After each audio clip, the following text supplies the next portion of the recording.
the player 2 flute on his team. It's a little bit hard to keep track. Okay, so it looks like there are flutes on both players for team 1, but not for team 2. So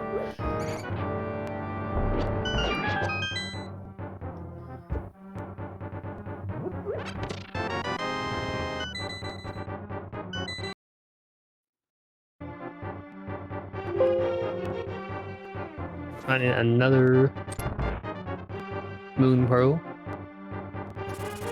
I think they all have moon pearls now, unless I'm mistaken.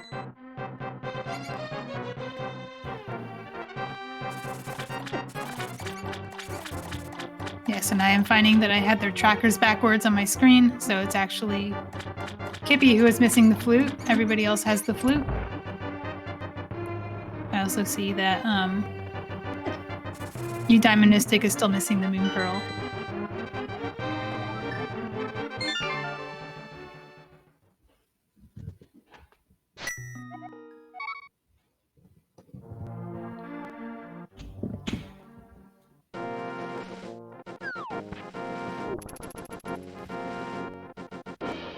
Right now, everybody's still running in their overworld checks, most commonly known as Sphere 0, because you don't really need anything to get the items other than bombs for a few walls.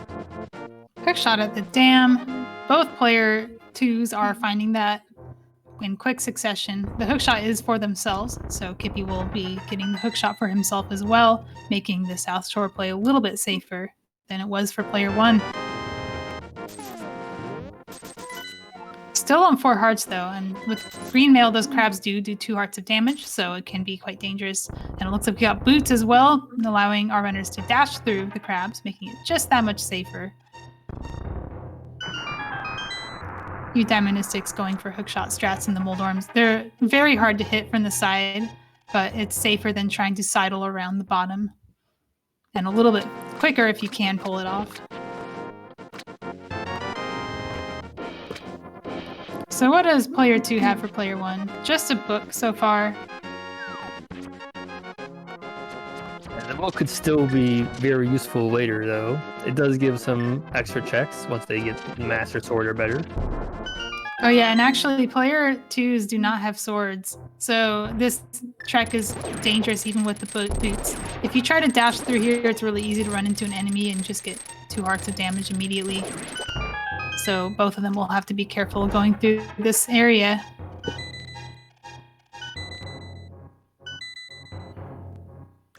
Oh, so MegaKidIcarus has found Turtle Rock at Hyrule Castle. This is, there's accessible checks here. They can go to Chain Chomps, but that's not... Oh, this isn't Hyrule. This is Eastern Palace. Okay, so Eastern Palace leads to Turtle Rock, which means this is some kind of full or crossed dungeon shuffle. This is not simple. Because if it was simple, Turtle Rock would be either at TR Desert or Hyrule Castle. Yeah, it's still useful information to find is which dungeon shuffle to expect. Eudaimonistic has set up a water walk at Ice Rod Cave, and we'll be taking that to Waterfall Ferry. Had to navigate the crabs to get there, but has survived. Decided to take it to the island, has not checked that yet, and then going to take it to the hobo. They all have their moon pearls now, so Eudaimonistic can fake flipper back to Waterfall and get a moon pearl water walk, where the game doesn't check your flippers because it's checking for moon pearl first, and then it just lets you walk on water and check those chests.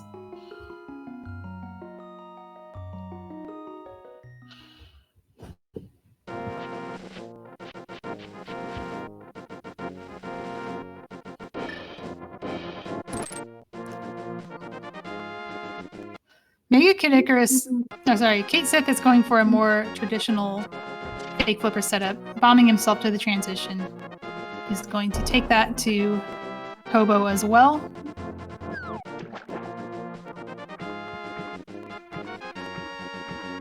Alright, we got 3 flipper checks going on. Careful with fake flipper states, though. Because if anything at all hits them, that's just a death. Yeah. And it is for you die anyway because it's 1 heart damage. Will kill him regardless, but when the fake flippers stay, we do have this sort of fix that prevents you from soft walking and just kills you instead. So you see Kippy also setting up that Moon Pearl Water Walk. You swim out and you get Water Walk from the game checking for the Moon Pearl instead of the flippers. Also noticeable that when you get an item from a multi-world partner while in Fake Flipper, while in Water Walk, it'll actually put you in Fake Flipper, and you'll have to set that up again. Disabling multi-world connection. I'm not actually sure if that's race legal, but it takes time. You don't want to do that. And it might be better in a 2v2 situation to just communicate with your partner that you're water walking and don't want to be receiving any items.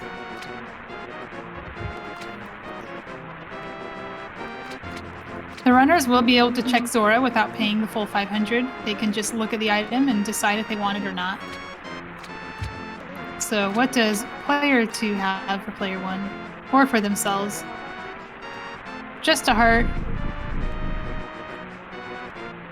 Making that decision, probably communicating with their teammates, asking if they really need a heart or not, deciding they don't. So both of them are rejecting the heart from Zora and saving and quitting out of this area.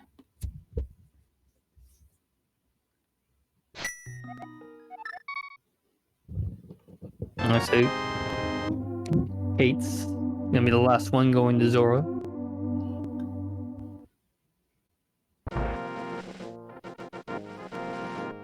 Okay, so back of escape will still be back of escape even in Dungeon Shuffle. So this is going to be 3 items that they can check with the gloves. Player 1 does not have the boots, so they're going to have to use a bomb.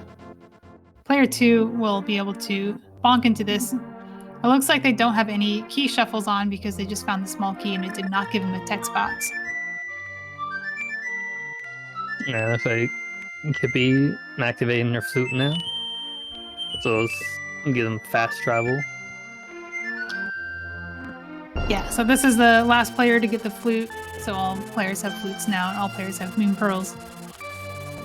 All players have 1 glove.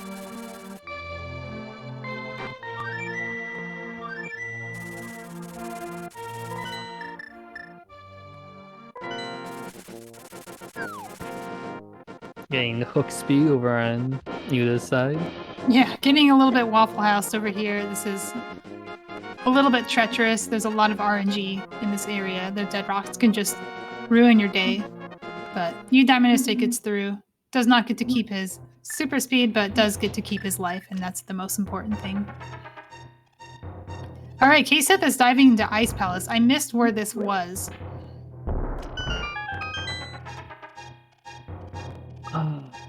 I missed it too, actually.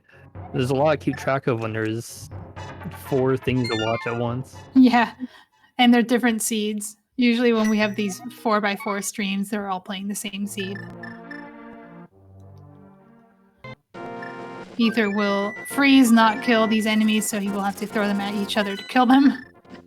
Kind of a funny way to solve this problem. They do take a lot of hits. I think this does tempered sword damage, maybe butter, I'm not sure. It would be tempered, this butter would kill them. And then he'll have to kill the last one with some other weapon.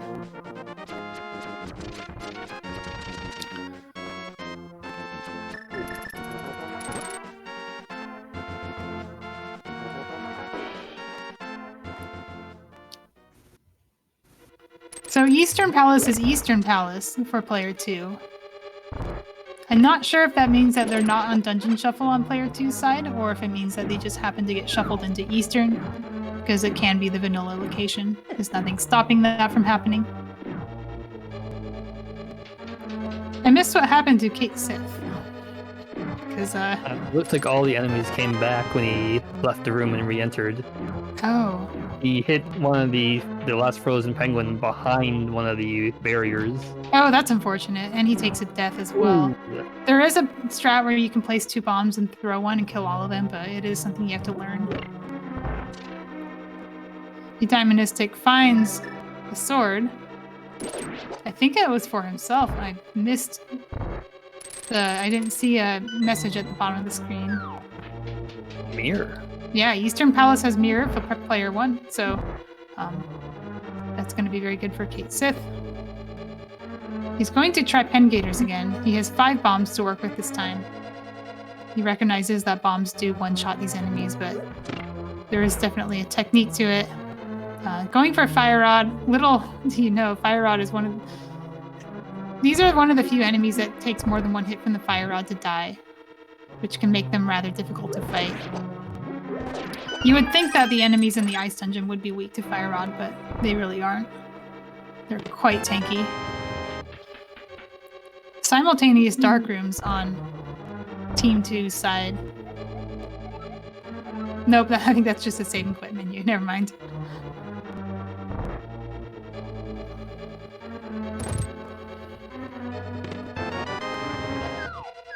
Okay, so compasses are also vanilla. At least for player 2. All those penguins for a small key. Yeah. And it looks like they're leaving with that. It's not the most comfy Ice Palace dive, and it does appear to have been at the front entrance of Hyrule Castle. MegaKidIcarus will be facing that decision as well if he decides to go to Hyrule. Currently navigating this dark room. This looks like Old Man Cave to me. So he is climbing the mountain. Yeah, it's definitely Old Man Cave, just all the keys.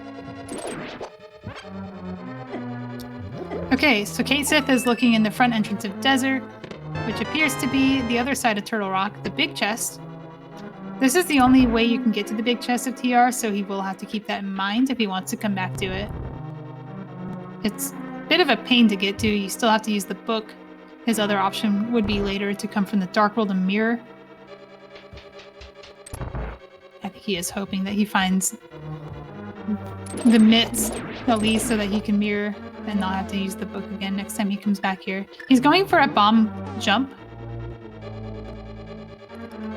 You can just bomb jump on the edge, I think, and get across the rail. Getting to the big chest is a little bit more precise. You have to get on a certain diagonal set of pixels to get across. He doesn't need to do that yet because he doesn't have the big key. But he does get the bomb jump for the rail clip, and that's all he needs for now.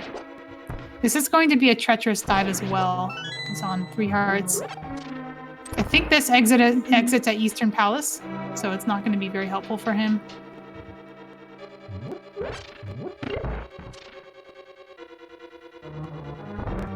It does still give an opportunity to go back in if he does want to without having to do the rail clip. That's true. You know, if that's the mirror for any reason. It's also just better than Front of Desert. Like, Front of Desert is an awful entrance to have to follow more than once. Okay, so MegaKidIcarus has picked up his boots for Eudaimonistic. Oh no, for himself. Wait, I'm missing it. They both have boots now. I do remember Kate Sith picking those up for Kippy, but I don't remember where they were. And Kippy nearing a boss. We're gonna see if they have boss shuffle on. Well, they might, but this is vanilla either way. Alright. Things are looking very vanilla on player 2's side. I don't know if he's seen enough from player 2 to know if their dungeons are actually vanilla or not, but at the very least, Eastern is vanilla and it has a vanilla boss in it. Looks like Kippy was going for a sort of quick kill on the last one, but missed the arrows timing, so we'll have to kill them with the full 3 They still arrows. got a crystal, which, if it is a red crystal, could be very useful in unlocking 2 chests, in addition to access to GT and Ganon if they require crystals. Okay, K-Sith is going for this check, which is in logic. It's kind of mean to have to do this early, but yeah, he has to bait those chomps. A very unfortunate time. Yeah, you would have wanted to bait the chomps upward a little bit before trying to push that block, because they were a little bit close, and that pushing the block does take time. I missed what the green pendant was for Kippy, because I didn't see the frame where he scrolled down to the actual dungeon name. But he did check, so he knows what the green pendant is now.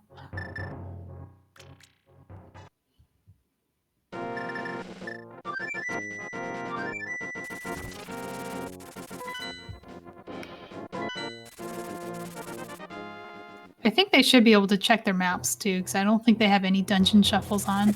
Or rather, they don't have any dungeon item shuffles on. So the compasses will not be, or the maps will not be telling them what the dungeons are. They can just press X and see for themselves.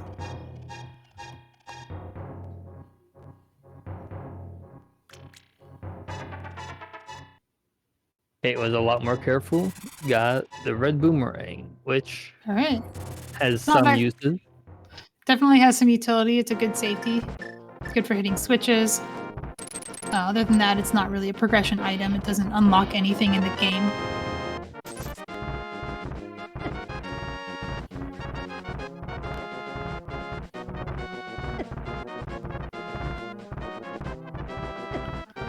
Alright, MegaKidIcarus will also be turning down Zora's offer for 3 bombs, not worth 500 rubies, even in the worst of scenarios, so we will not be buying that item today. Alright, and there is the bow and the boots for Kate Sith's teammate. So now Kippy has the boots, which I thought he had before, but I must have been wrong about which players I was watching at the time. Okay, so I see a compass. I think Kippy's compasses are vanilla, but Kate Sith's compasses are not. It looks like the top players are getting the spicy dungeon settings, and the bottom players are getting somewhat vanilla dungeons and their items.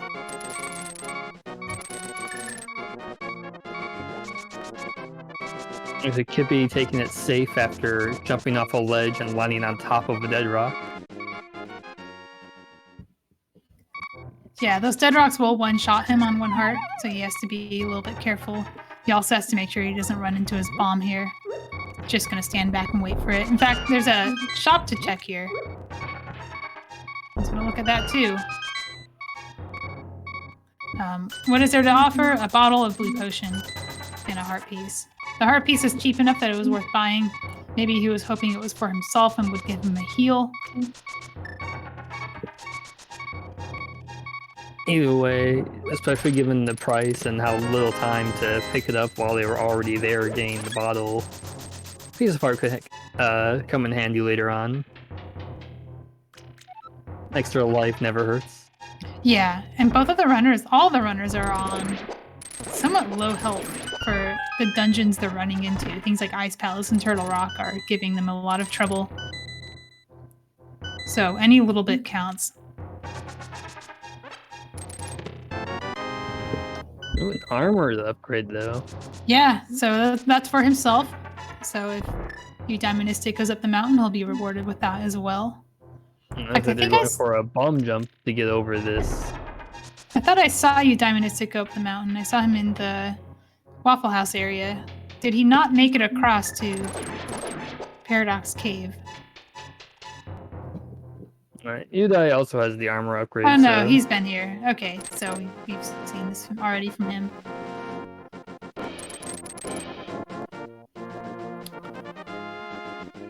Okay, so MegaKidIcarus is now braving Ice Palace. Still going to be a very difficult check on their equipment. He has half magic and can spam fire rods at the pen gators, but they too take 2 hits to kill and will do 2 hearts of damage on contact, so he has to be careful. If he knows the bomb strat, he can spam them because he has 22 of them. That's a lot. Got a lot of max bomb upgrades because those got shuffled in as well. Yeah, he's trying to go for fire rods, but the fire rods don't do enough knockback to keep him from getting cornered. Because every time he fires that fire rod, he's not moving, and he's not able to dodge the enemies. So that's making this very difficult.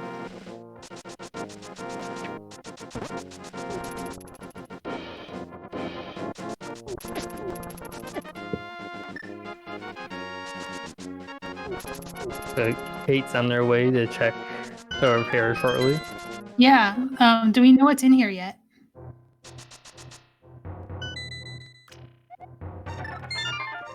Now they know they don't necessarily have to worry about that tablet because having the book lets you check it even if you can't pick it up yet. Oh, MegaKidIcarus is doing the same thing Kate Sith did. Let's hope he doesn't get an out-of-bounds pen gator. A glove can be found in a cave with 7 chests, so that's not really going to be an issue, I think. Oh, he doesn't have access to that. Oh, okay, so Kate Sith does not have East Death Mountain access unless he gets some kind of oh, he got the out of bounds too. If he throws a bomb, it should be fine. Use a bomb. Oh, he's gonna reset the room. No. I think a bomb would have killed them. Yeah, he's gonna have to start over. Vengeance. It's so funny that this same exact scenario is happening to both players up top. Both of them are trying to solve the problem in exactly the same way and running into the same roadblocks.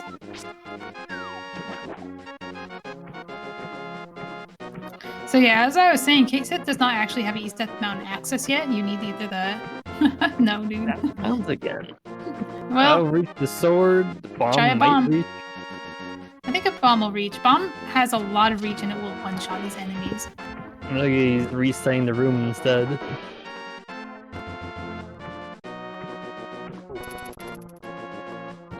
Alright, this... Their magic. That's the loss of his magic. Try the bombs. They're really good against Vangators.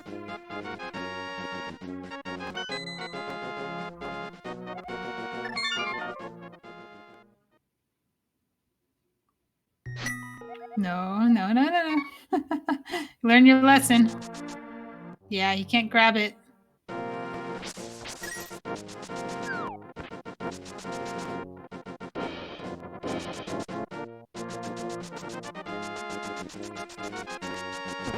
I think Kate Sith is returning to Ice Palace too. I'm gonna get revenge. Kitty has found another vanilla dungeon. It does look like their dungeon shuffle might be off in this seed. So they're getting all this vanilla on the bottom side and some pretty spicy options on the top.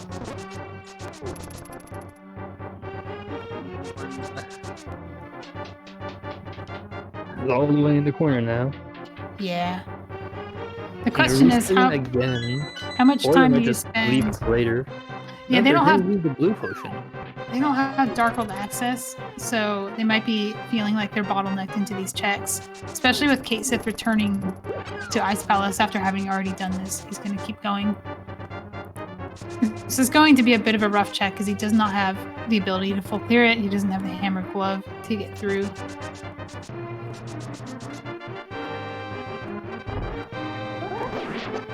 Well, he has a glove, but he doesn't have the hammer, so you need both to get to Cold Stare, and you need both to get to the vanilla big key chest and all the stuff that's over there. I wonder what MegaKidIcarus' plan is for the final Pengator. Because there's nothing to throw it at. He has to kill it. I think he wants to use his sword, but he wants to make sure it's in a good spot where it won't go out of bounds. So he's manipulating it. There you go. Gets the item. This is going to be a key to its own dungeon. Kate Sith getting through this room really nicely. Decides to not... Looks like it could be intentionally damage themselves down to half a heart. Using a Death Warp, it looks like. Oh yeah, he wants to do Dark Cross probably. So he does Zelda Cell and then Death Warps out. Oh, he did Dark Cross first, potentially. No, I saw him do Zelda Cell. So he's going outside to check the entrances to see if Aga Tower is here. Making sure that those dungeons are in fact vanilla and not just tricking him. I'm not sure Aga Tower can be locking anything right now. So I don't know what he hopes to find here. Maybe he does have Key Shuffle. Or doesn't know that he doesn't have Key Shuffle. Because both runners are in Aga Tower right now. Finding the keys. So they are climbing this normally.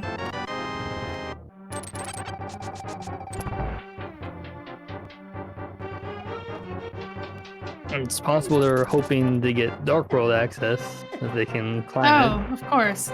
Okay, this is probably the part where I admit that I've been only playing glitch modes and forget that Dark World access can require Aghanim. So that's what they're doing. They're doing Aga for Dark World access, of course. They don't know that it's required, but if their partners are in Ice Palace without a hammer, then going to the Dark World is probably going to be better than waiting for the hopes that their partner doesn't find something for them. But the thing in multi-world is you don't want to just sit around and do nothing. You do want to always be moving. So even if Aga doesn't end up being required, this is not wasted time. This is going to progress them. Because once they're in the Dark World, they can find items that will help their teammates. Yeah, we'll also open up the Lumberjack ledge. I don't remember, because I know they have check, but I don't remember what was there. One of them was a bottle, but I don't remember which one. There was a bottle with blue potion in it, and I want to say it was the top players who saw that. MegaKidIcarus is going to be doing the same thing here. This time there's no rails to get out of bounds with, so we'll have an easier time. K-Sith is finding out that purple chest is dead for player 1, so they don't have to check that.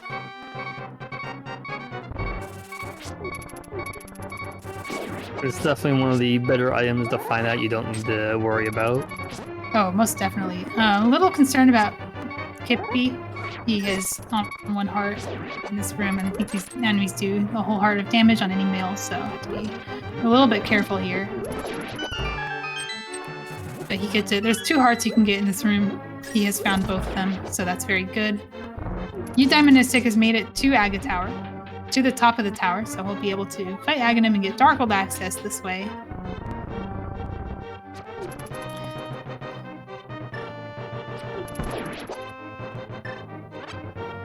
Yeah, he's taking it safely, just dealing with the soldiers not getting too close. Well, mostly safely. So once they're in the Dark World, they do have access to the rest of the Dark World via the hookshot and glove. They can lift the rock and then clip across the hookshot across the river to get to the west side of the Dark World. Otherwise, this wouldn't unlock that many locations. So it is important to look at what your options are after you've fought Aghanim.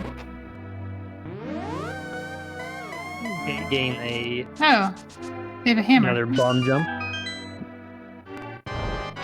When did Kate Sith get a hammer?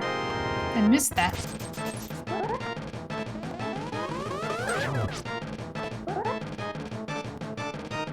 I wonder if it was in his own ice palace.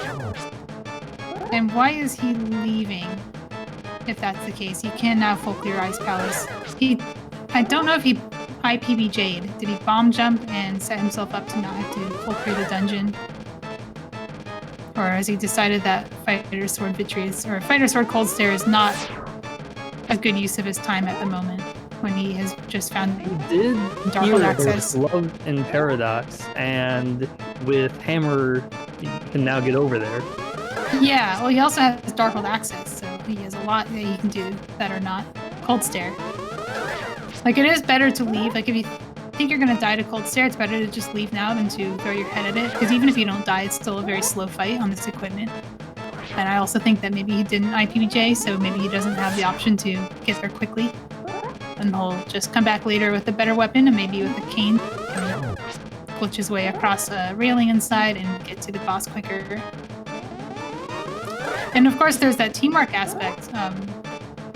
You know, yes, you're making progress by fighting a boss, but you're not helping your teammate because you're not finding items for them, except for whatever the one boss had.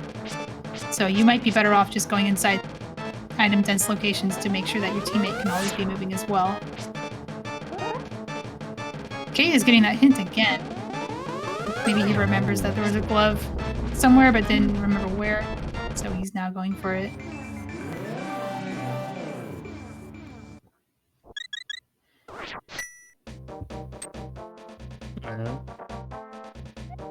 Both Aghanims have been defeated. And it looks like player 2 side goal is 5 crystals slow. So they need 5 crystals and to defeat Aghanim again at the top of Ganon's tower. Oh yeah, and Eudaimonistic has access to a shop on the way to Catfish, so that makes this route a little bit more lucrative than it otherwise would be. There's also a shop, I think it's a shop, that's south of the Hammer Pigs, but I don't think they have the hammer, so they're not going to be able to get to it from this direction. All right, we saw the map check. I missed what the pendants were. I think Swamp Mire and Pod, but I might be wrong about that. And that's for player 2. Blue Cane, that is a very good defensive option. It can also be used very offensively in some situations. Yes.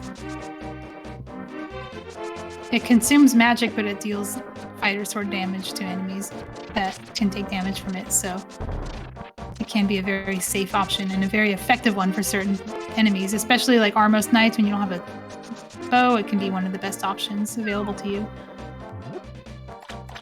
The boss of Thieves Town also takes damage from it, and regardless of what he takes damage from, takes the same number of hits, including from Blue Cane. So you can just take that cane out and stand there and follow him and he'll die. It's quite nice.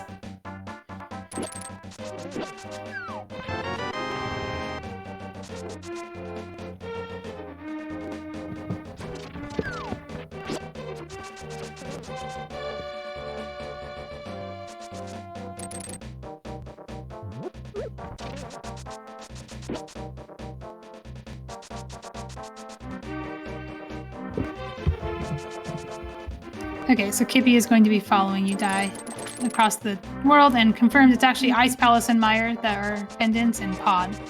Ice Palace is green, Mire and Pod are normal pendants, and we know that player 2 needs crystals and not pendants to beat the game, so they will be hopefully avoiding those dungeons and focusing on crystals.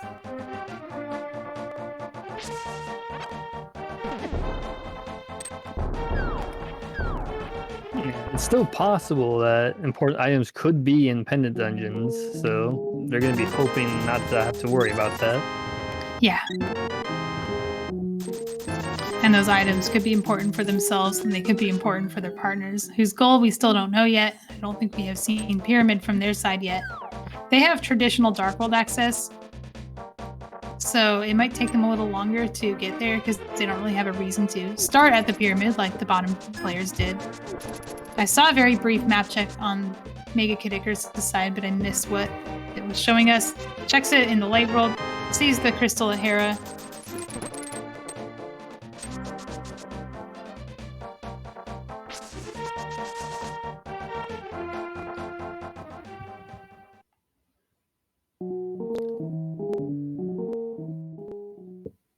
Kippy checking the shop, nothing good, just walks right back out. Yeah, there's another shop down here below the trees that we'll have to check. They're both a little bit awkward because they're far away from each other. It looks like he either already checked it or has chosen not to or forgotten it. I'm going to assume he already checked it and I just didn't see it. Yeah, he already checked it.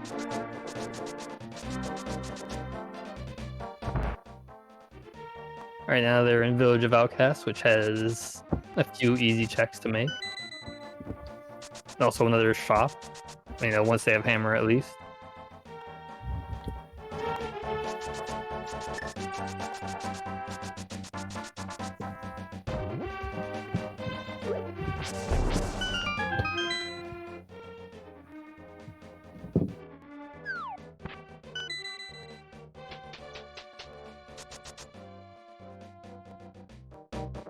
I think they can't find out how many crystals they're gonna need for their GT.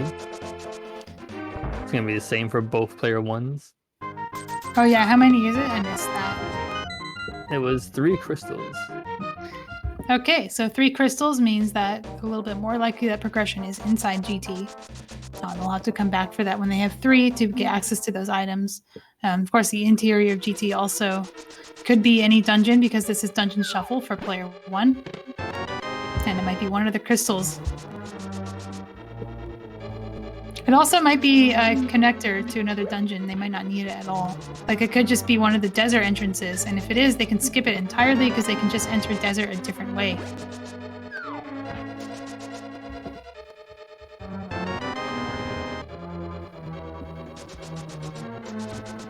Now we have Thieves Town being checked by Kippy.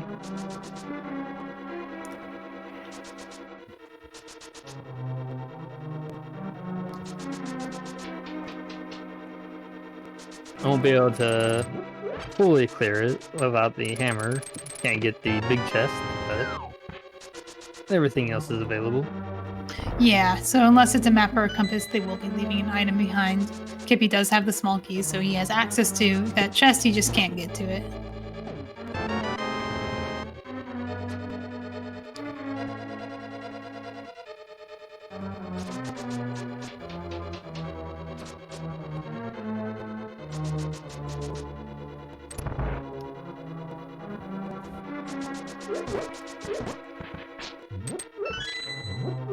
You know, walking in front of the shop, realizing they can't access it with the hammer. Oh yeah, the hammer shop. That's got to be awkward. Okay, so Kate Sith requires Bombos to get to the entrance of Mire. We don't know where that leads yet. It may or may not be required for a crystal dungeon. But Mire's shed is 2 items that he'll be able to get. There's a lot of convergence from player 2, but not from player 1. Player 1 is all over the place. They just got full Dark World access and have so much of the world available. Whereas player 1 or player 2 had to go through Aghanim. And when you go through Aghanim, you kind of get sent on this path that takes you around the world, and there isn't really any other option. I think he is going after these shops as well. Takes a big hit from the Snapdragon. The Eudaimonistic is going to buy this heart, probably hoping it's for him, and gets a full heal from it. Very good.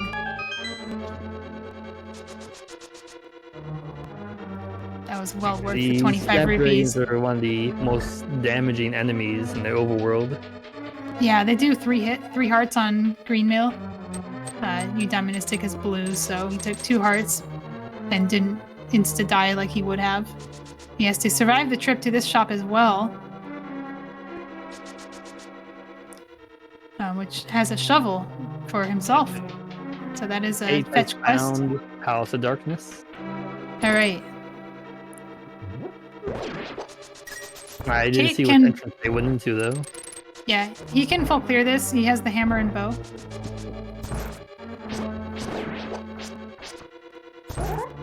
He does not have the lamp, so he's going to have to do some dark rooms to get through. He's actually the only one who doesn't have the lamp. I wonder where that was. Because one of the lamps was really early for the other player, but for some reason his is missing. Because Mega has his.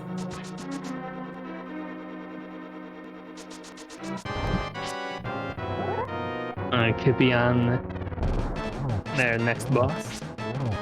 Okay, Kasef is actually knocked out of Pod. It looks like he's doing other dungeon entrances. One of them is leading to Hyrule Castle. Yeah, okay, so he's on the top of the castle. That's what's going on here. This is connecting him all over the place. A lot to track, a lot to deal with when you have full dungeon shuffle on. And Mire is here too. That's another big chunk of time investment. He's not going to be able to complete it because he doesn't have the cane, but he can get quite a few checks inside. There are 2 items that you can get out of Mire when you don't have any dungeon item shuffles on.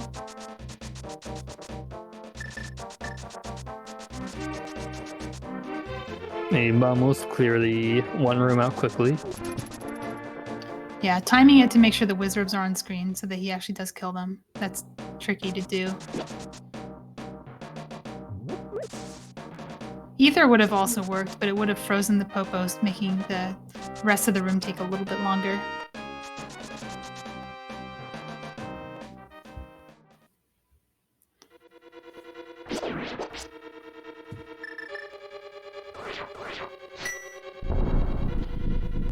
Okay, so Mega is hitting up North Dark World using traditional Dark World access through the hammer and the glove. He has not actually picked up his mitts yet. He does not know about the... I don't know if he saw the hint tile that said that mitts were in Paradox Cave, but he hasn't gone there yet.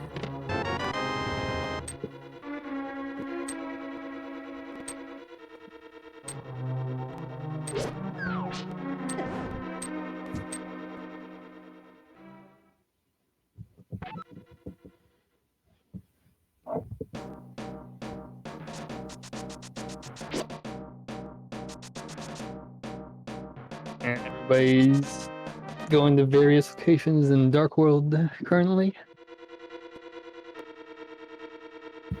Yeah, there's still a little bit of crisscrossing between player twos. Kippy and Eudaimonistic just trading dungeons in the Dark World in roughly the same region. But Kate, Sith, and MegaKidIcarus are all over the place. They've got dungeon shuffle on that's taking them all over the map. And you go into one side of Hyrule Castle, and next thing you know, you're on the top of Hyrule Castle, and the Mire is there. So you got that rabbit hole to go down. It's really hard to route when you don't know where dungeons are going to take you. So they have a bit more of a challenge in that regard. Yeah, plus if they ever need to return to a dungeon, they have to remember where the entrance was. Yeah, hopefully they're both running trackers so they can remember. Now, you try to run dungeon shuffle on without a tracker, it can be quite difficult to come back to these places.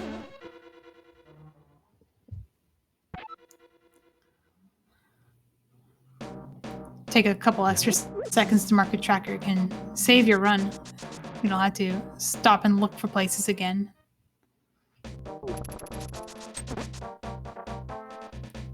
Eudaimonistic is taking up blind using a script. If you hit blind the same way every time, he will always move the same way. He misses a third hit on phase 2, so he's going to have to be off script for phase 3, but thankfully most of the fight is over, so he's not really in any danger.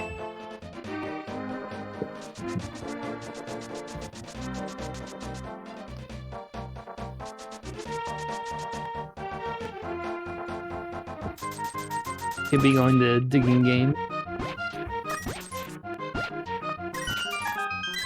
And finds the mitts for himself. We know those were his because Cake Sith already found his mitts.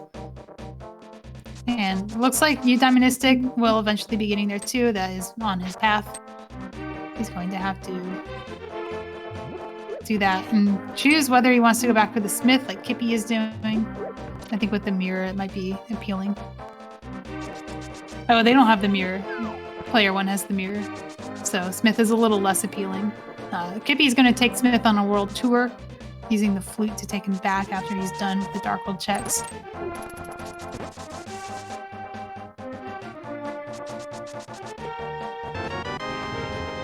And there's Hammer on Stumpy. So that's their own hammer.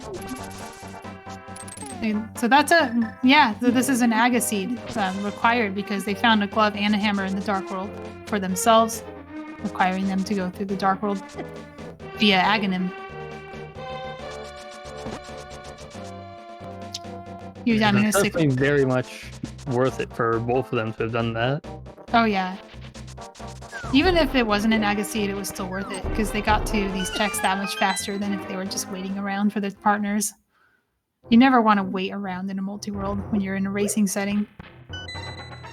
What does Hyatt Cave have for us on player 2's side?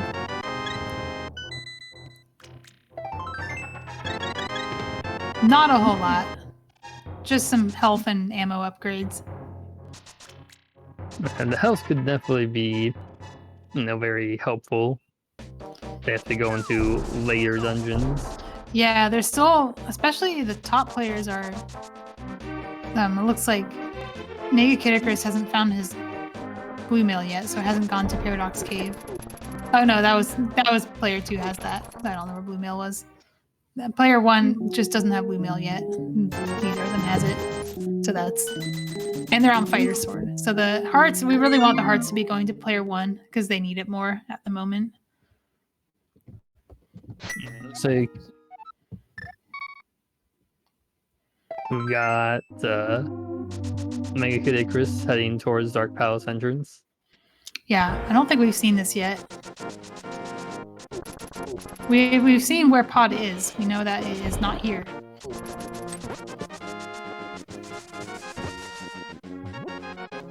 So Kate Sith has found Swamp Palace at the Turtle Rock Middle Bridge. That's another one he's going to have to track and make sure he can come back to it. Does not have the ability to clear it yet. I don't think he has the flippers. And none of the players have flippers yet.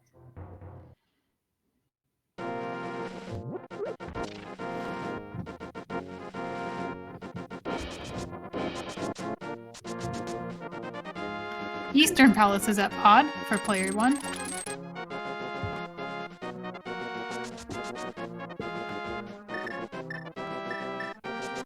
Kasif is skipping Zelda's cell and going to save scum the key. I'm not sure why he's doing this.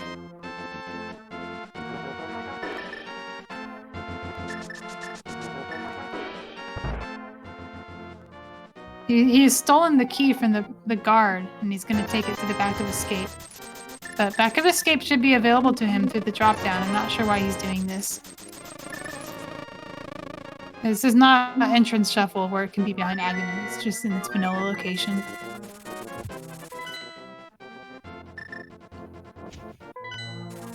Hard telling. Maybe he doesn't want to have to look around for the key-holding rat in the dark.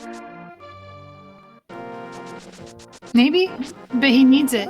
He needs to get that key so he can go back to Zelda's cell. Otherwise, he will lock himself out. Oh, he's in the dark world. These snakes are very dangerous.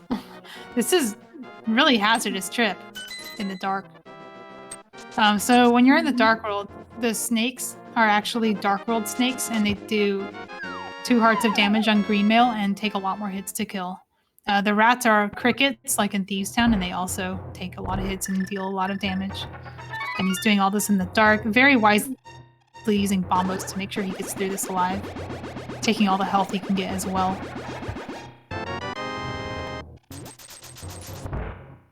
Interesting that MegaKidIcarus is an Eastern, is the only player who doesn't have the bow.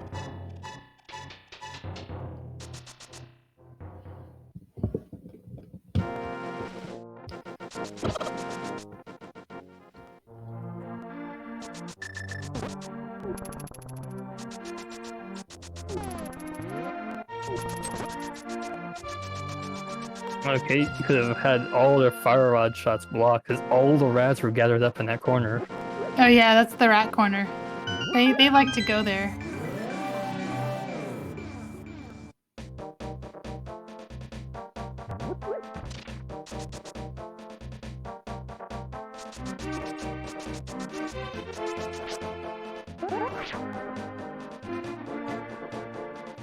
Nice spin speed from Kippy. He does lose it on this enemy though. Takes a couple hits. He's now going to check the shop that's locked by the hammer pegs. Very easy to check to orphan. Just it's a shovel here too. Okay, so shovels were in shops for both players.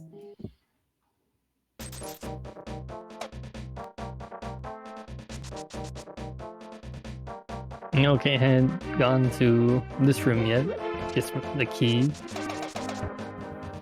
Yeah, farming up some health, gets his key back, and now he can go back to the front. I still don't know why he did it this way. I don't know if he was hoping to gain.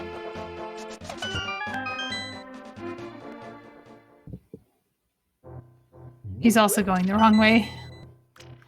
Maybe normally you do the Zelda Cell first and then do Dark Cross, and that might be what he's thinking. And there we go. Master Sword for player 1 on Kippy and Kate Sith's side. It's going to be a very helpful tool that Kate Sith probably wishes he had when he was doing the Dark Room on the way to the back of escape.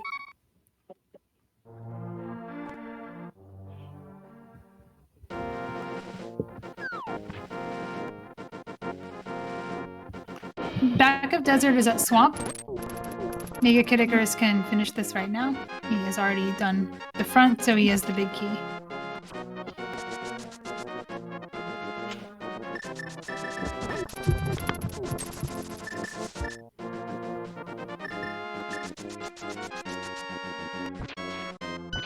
You'll be digging up the item in the ground.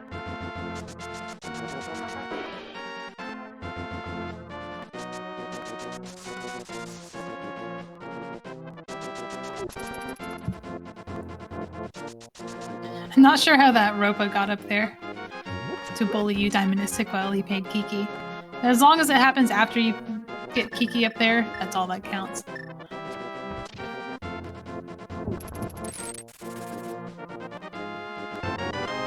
Eudaimonistic will be able to full clear this dungeon, having just found the hammer.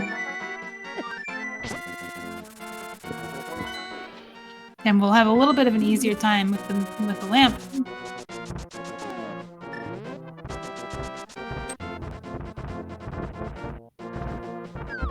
And we've got Mega fighting Lanmolas.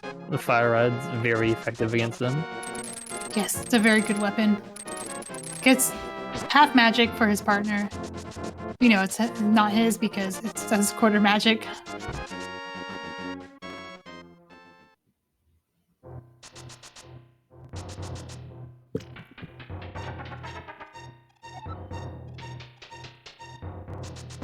Looks like Castle Tower has ended up being Tower of Hera.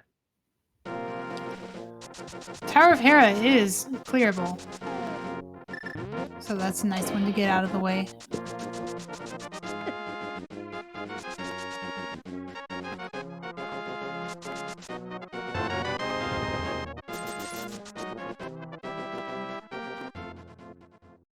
Some of these hint tiles are just not useful. Some of them were good though, like the one that killed Purple Chest, that was nice. Yeah, the ones that actually give information can be very useful, but then sometimes it's just, like we saw from Kate just a moment ago, go to the next room. Yeah. Hey, it's good advice. You always want to be moving. Mushroom is in a shop, okay. Doesn't really help because They've already Mushroom is... found that though. Yeah, Mushroom's a fetch quest, so it's just saying some item is in a shop somewhere. That's really all that means.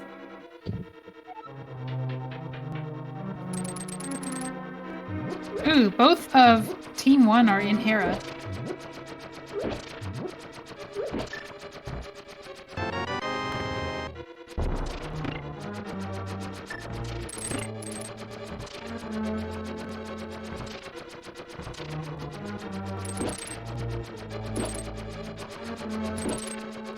Mega finally stopping by Sick Kid in their world, but 10 arrows isn't gonna be a game changer.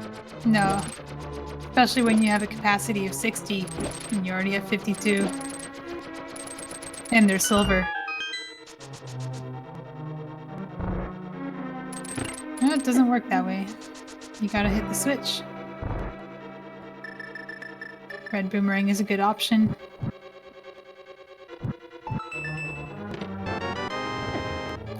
Looks like Kippy's Tower of Hera is fire-locked, so he has picked up the big key. Kippy using a Death Ward back the entrance to the Tower of Hera. Yeah, so player 2s do not have the mirror. Only player 1 does. So they have to do a little bit extra to get around.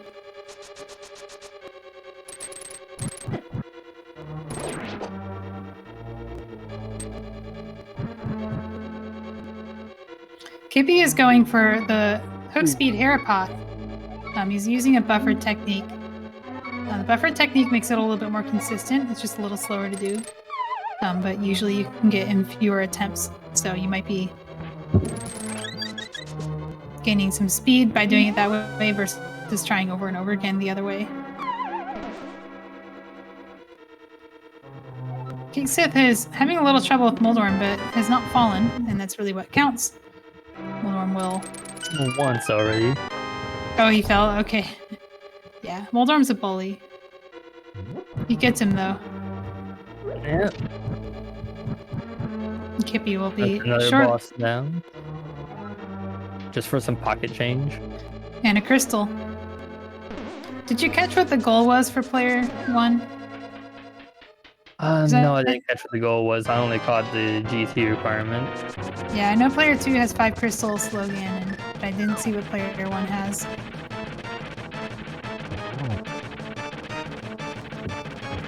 Kippy is going for hammer strats on Moldorm. When you have your sword out, you're not as maneuverable. So some people prefer the hammer over spins because they do the same damage.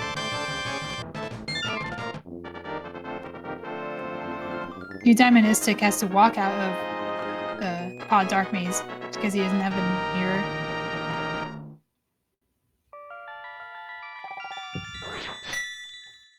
He's going to take Harmless Hallway to Helmasaur.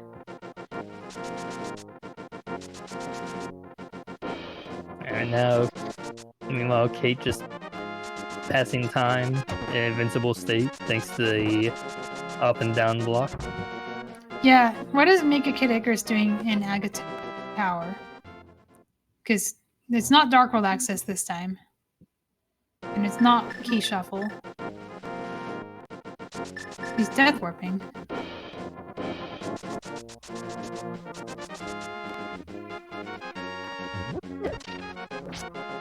With the fairy? Oh no. MegaKidIcarus has the mirror. So I'm a little confused about what his intention is here.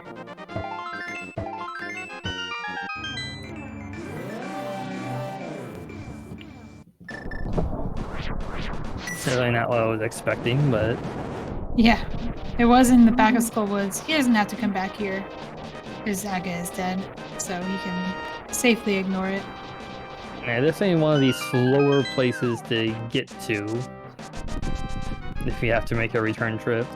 Yeah, so that's a good place to find it. You don't want to have to come back for it. Glad that it's not a required dungeon.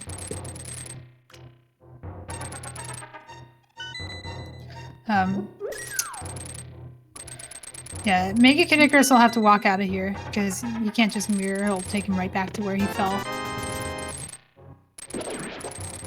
And the fire rod for his teammate in the front of Skullwoods, which is cute and funny. It's not his own fire rod, but it is a fire rod.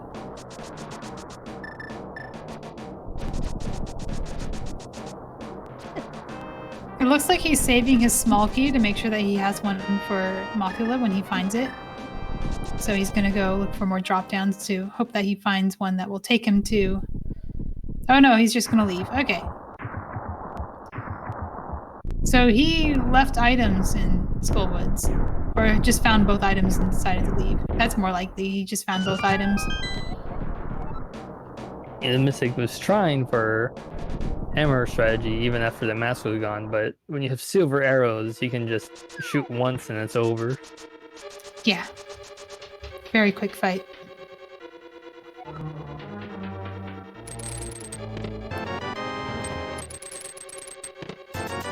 We have Kibby and GT. Okay, so yeah, this was a vanilla GT because it's not Dungeon Shuffle. Must have had a very low crystal requirement to get in. And when that happens, the junk fill is not scaled to, it is scaled to what it expects. If it expects you to come here early because it gives you access early, then it'll put more progression potentially than if it's locked behind all 7 crystals. He does have access to all of the left side via the hammer and hookshot, but it is missing some items for the right side. If he finds the big key, he will be able to climb as well. But the main thing holding him back is the Cane of Samaria. The only player who has the Cane of Samaria is MegaKidIcarus. I don't remember where that was.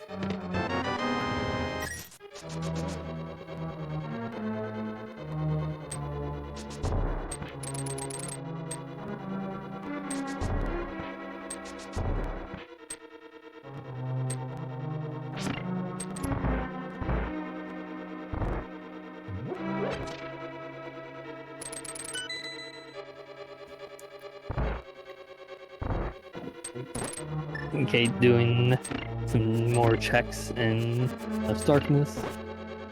We had the Harmless Hellway.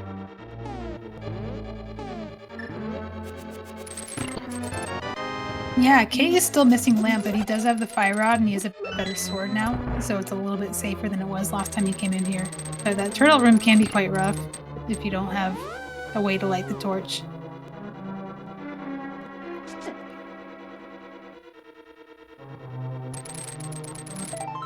I was able to check the basement section very easily thanks to the fire rod, but there's no torches in the maze.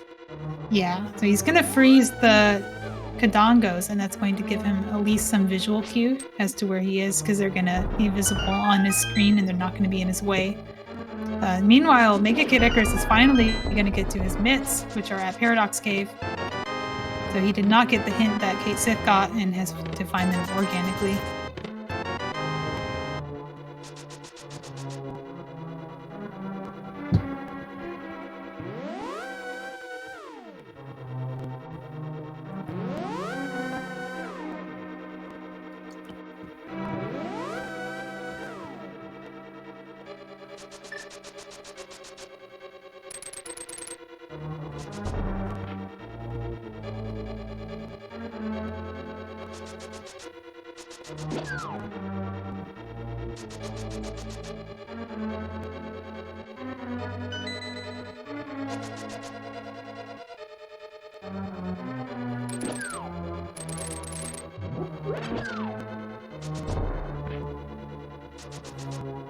I say Kippy plans to go into the fight, or the refight in the basement.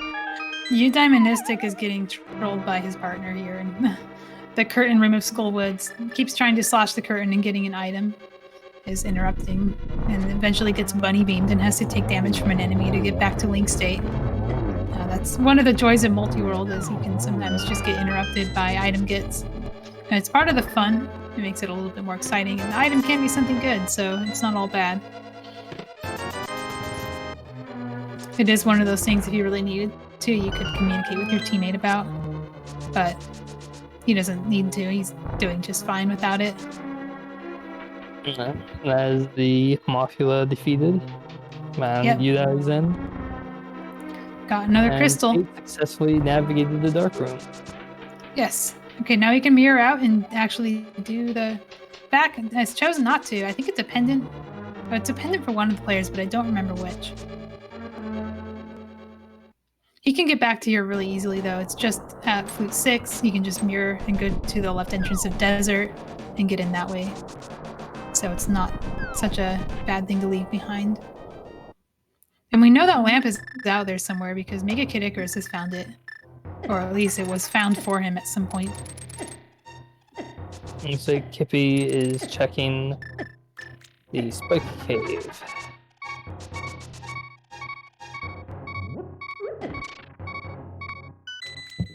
Kippy has used up every last tick of magic and has finished on 1 heart. Very tight Spike Cave.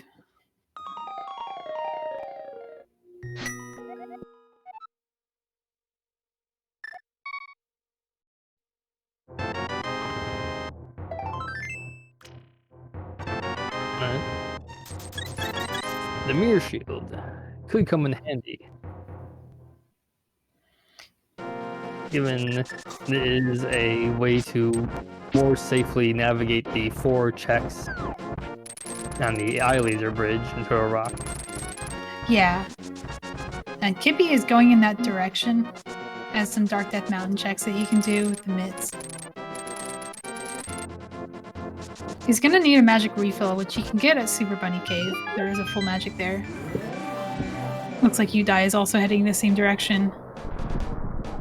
Ooh, and gets a sword at a GT from his teammate MegaKidIcarus. MegaKidIcarus has also found a bow for himself. Yuda getting a clip through the blocks thanks to the hook shot.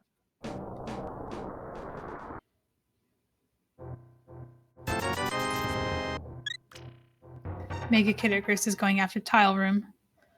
So when you're doing a full clear GT, you're not just looking for the big key. It is often wise to check Tile Room early, because if it's the big key, you don't want to be orphaning the big chest when you go around. So he's just going to do a very thorough clear. And if he finds a key here, you can keep going right. He does have the cane. He's the only player who has it. So he'll actually be able to full clear this dungeon. He has to be careful, though. He only has 1.5 hearts, and all of these enemies will do a whole heart of damage to him. It looks like Kate checking the goal. It was 4 crystal slow. Okay, so both of them have similar goals. Kind of nice that it's lower for the players who have to deal with dungeon shuffle, so it's going to be nice and balanced. I was a little worried that the dungeon shuffle players would have to do more crystals for their game and have a much longer game than their partners. Not that dungeon shuffle is necessarily slower, it's a little bit more to deal with. They also have map and compass shuffle, so they don't have access to that dungeon prize information until they find the map. Eudaimonistic has also shown us that it is 2 crystals to open GT. Probably was running over. A low amount makes it easy to get in. Running over to check the sign and just gets interrupted by the crystal cutscene, negating the need to check it at all. Kippy is going to climb. This is required in the seed. They do have a slow Ganon on both ends.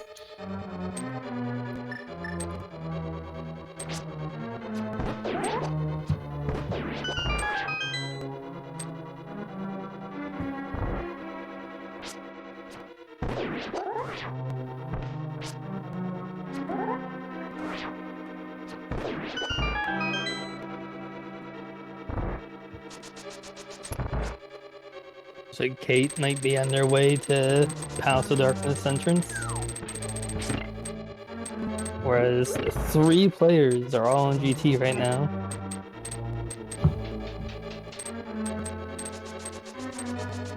One on the left, one on the right, and one in the climb. Yeah. Nice. Nice full show of GT, although it is 2 different ones. Kippy is going for the safety room, picking up some fairies on the way up, making sure that he gets through this in one piece. The last thing you want to do is have to climb GT twice.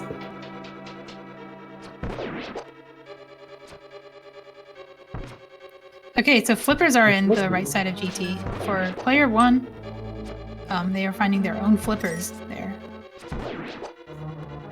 With a low crystal goal, it might not be required that they get them, but it does unlock a dungeon for them. They can now do Swamp Palace, which is something that Kate Sith at least has found. I believe Swamp Palace was on the Turtle Rock Bridge, but I don't remember how he got there. I think he got there through Hyrule Castle, or definitely one of the connectors, because that's the only way to get down there. But both of the players will have access to that now. If Kate Sith gets his flippers, he'll be able to do that. The nice thing about these low crystals goals is the players on the different teams can choose different crystals to complete their game, so it's not going to necessarily come down to one item search. Because both of them, yeah, they have different paths to victory, so they're a little bit more in control of their fate.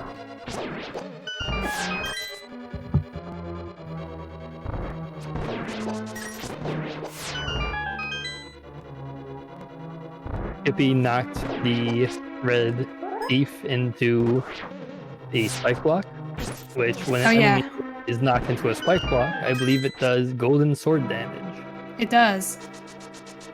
When you're on Fighter Sword doing the GT climb, knowing things like that is really helpful, because you can spend a lot of time in those rooms getting pummeled by BMOs, but if you're able to kill them faster, the less time you spend in those rooms, the better. Eudaimonistic has missed the bomb somehow. I'm not sure how that happened. I'm actually confused at why the floor didn't bomb. That was very I don't know what happened there. That was weird. Kate Sith has found a hint that tells him Green Pendant is dead. He does not need to get that Green Pendant for the item.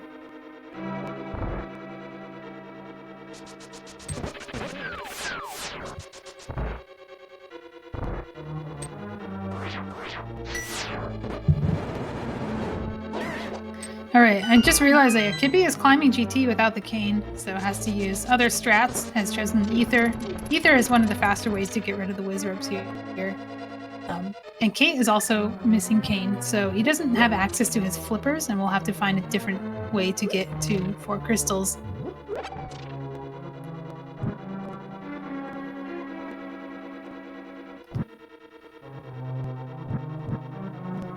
Oh yeah, and Kippy doesn't have Fire Rod either, so has to use the lamp in this room. Yeah, game through without too much problem though. So I do have to use the lamp in the next room as well. Probably didn't need that magic considering he's using fire lamp here, but maybe he'll want it for later checks.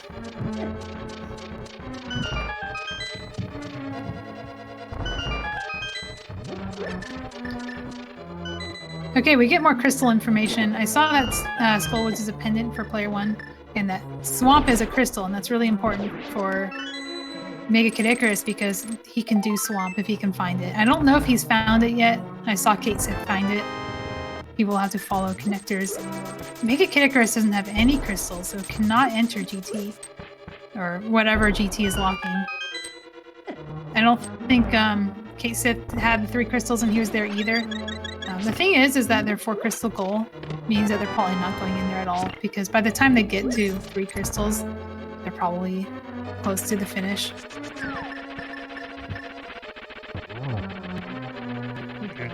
Kippy with Revenge of the Moldorm and knocked off. Yeah, and hit while falling too. This insult to injury to get hit again. Yeah, and it's interesting that Eudaimonistic are both doing the climb together with Kippy, and they're both in the same seed, but Eudaimonistic has Tempered Sword and Kippy only has Fighter Sword. So the divergence on their partner's side is definitely showing. They are simply finding different tools for their teammates.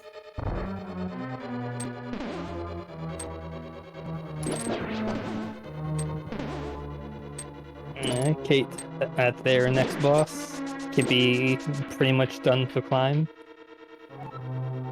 They lined themselves up so they could just dash right on through, which is one of the safer ways through there.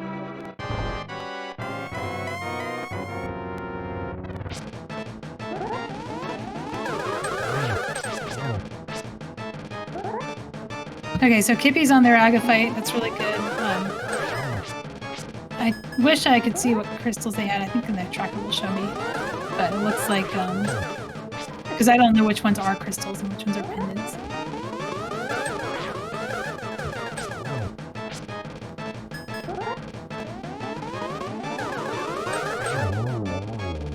I do see a good number. Aga defeated. Yeah. I do see a good number of dungeons cleared on both sides, but I don't know which ones are crystals. So next time they menu, we'll get to see it.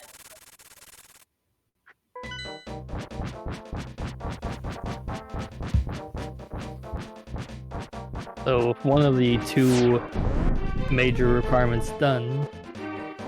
Now it's simply a matter of Kippy gaining enough crystals. Yes. Which I don't remember how many crystals they have so far. I want to say 2. Yeah, if they open their menu, we'll get to see. It's a little hard when they have Quickstop. They have 3. That's really close. They need 5, right? On the bottom? Yeah, they need 5. 5 on the bottom, 4 on top. Kippy has 3. We'll need 2 more. And then we'll see if Eudaimonistic does a menu here. No, he's going for Quick Swap, so we won't get to see that.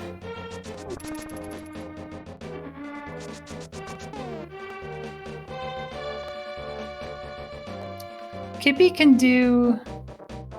I think Pod is a pendant, so this isn't going to progress them. Where are they going? Okay. I was trying to remember if that was a shop or trying not, to route while at the same time they're walking. I see.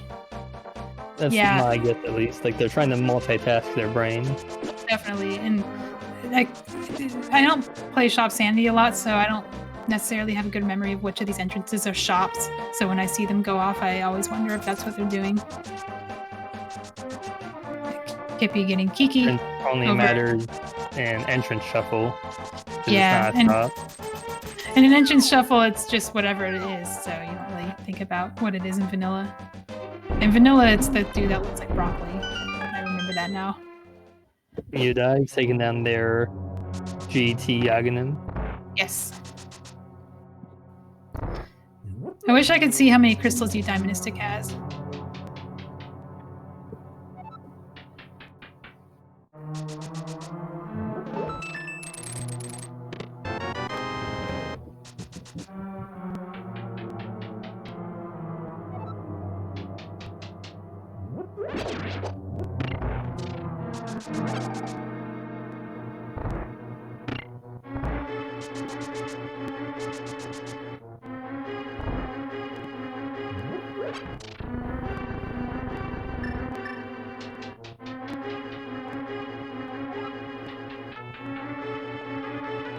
Now a lot of dungeon diving going on.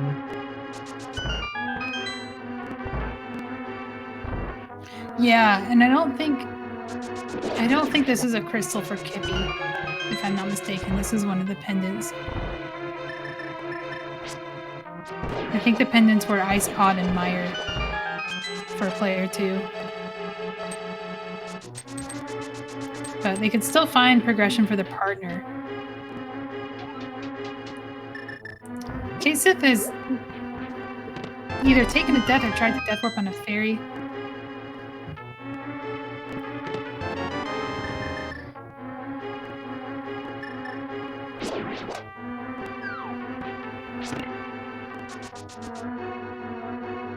Pick you guys right now, trying to navigate the desert. Mega and Kippy both in their dark palaces. And Kate's over in Skull Woods, picking up some more items they didn't get yet, it looks like. Yeah, so Kasith has now found the Fire Rod, which was a Fire Rod for his partner, which is in his Skull Woods. We saw that on MegaKidIcarus' side earlier, finding Fire Rod for Eudaimonistic. Thinking about what that unlocks for Kippy, Ice Palace is a pendant, so it's not going to help there. Back of Skull Woods will be an option, but I think Kippy had access... Oh no, they're not in Dungeon Shuffle, so yeah, Kippy will absolutely need the Fire Rod for that dungeon. So that is going to unlock 1 crystal for them. Kasith has 2 crystals under his belt and just needs 2 more, so it looks like Team 1 is in the lead because MegaKidIcarus doesn't have any.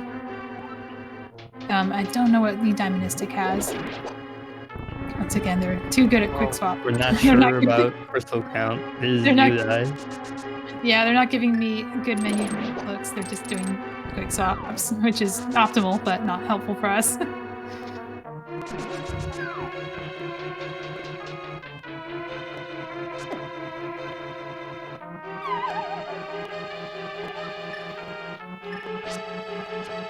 Ooh, nice spin.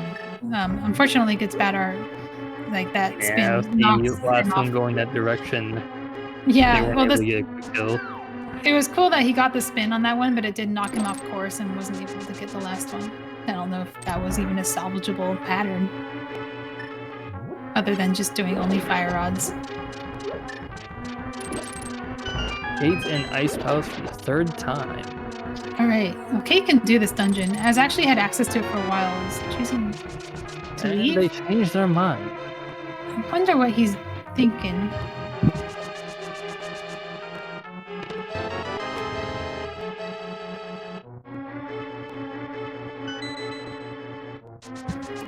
Okay, so Kasith has Kane now from Kippy. So Kasith now has access to his flippers, which will unlock a unlock a crystal at Swamp. That's going to be an important part of his go mode because now he only needs access to 1 more crystal beyond that, and Kippy needs access to 1 more crystal as well once they have done Skull Woods.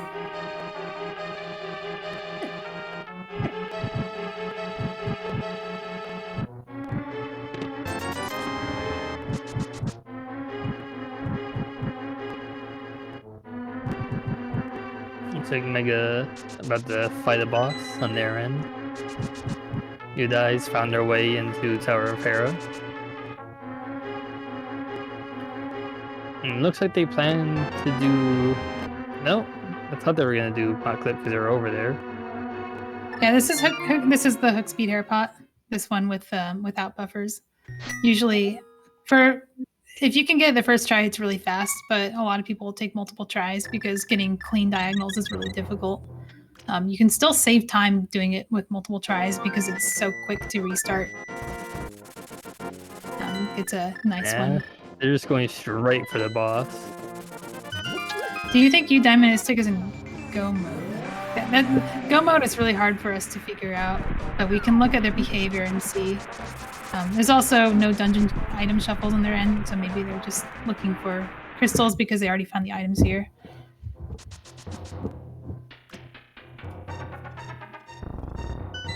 And then we have another crystal for Udai.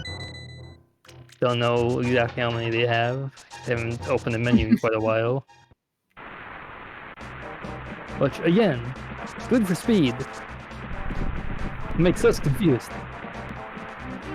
Yeah, I don't see if the tracker tells us what dungeons they have cleared. I see what big keys they've collected, but I don't see the boss kill indicators. They have at least 4. They open the menu for a split second. Oh, okay. Well, 4 is all they need. So, oh no, sorry, it's the upper player that For needs the 4. top players, on the top screen. MegaKidIcarus is going to get another crystal at Swamp. So, maybe forget what I said about Elite. It looks like they're actually in really good shape. They might even be in go mode. Because Kate Sith still needs 2 more crystals. Kippy is going after Meyer, which is also a pendant. It's not going to progress them at all, unless they find something good here for Kate. Considering Eudaimonistic is going for Ganon, they may have already got all the crystals they need. Yeah. Which tells me that they are in fact in go mode, because normally you would keep looking for items for your partner. Because I think we time it based on the last finisher, right? So, Eudaimonistic will have no reason to fight Ganon early when they can find something for their partner.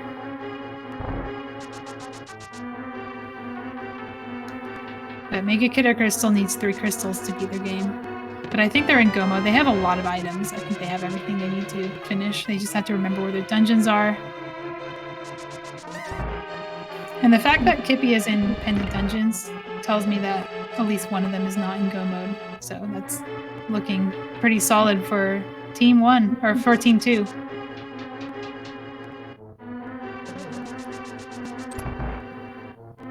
And now we're on phase 3 Ganon Eudaimonistic. Well, Kate's low health right now. Oh no. Taking a death during Cold Stare. Oh, this Ice Palace has just been really rough on Kate.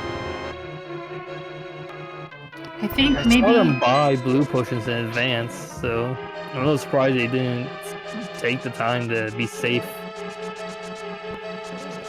So Kate is lingering on the menu. Yeah, they have a blue potion in there they can use to refill their magic right before the fight. They were probably taking a moment to try and clear their mind after that. Yeah, or thinking if there are other crystals you can get.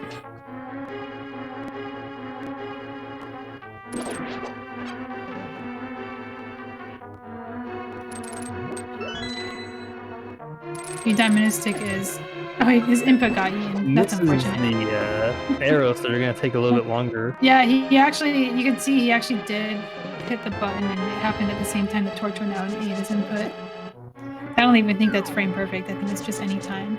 Well, Eudaimonistic has finished his end of the seed, but it's a team players, a team game, so MegaKidIcarus will have to finish his dungeons as well. Was that a sword on Kippy's side?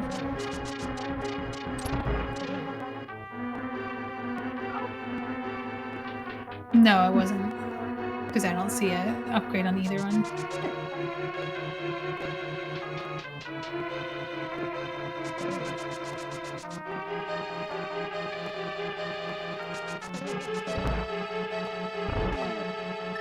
Most likely manual forfeits, so they're like communicating when a good time for your main items to be sent.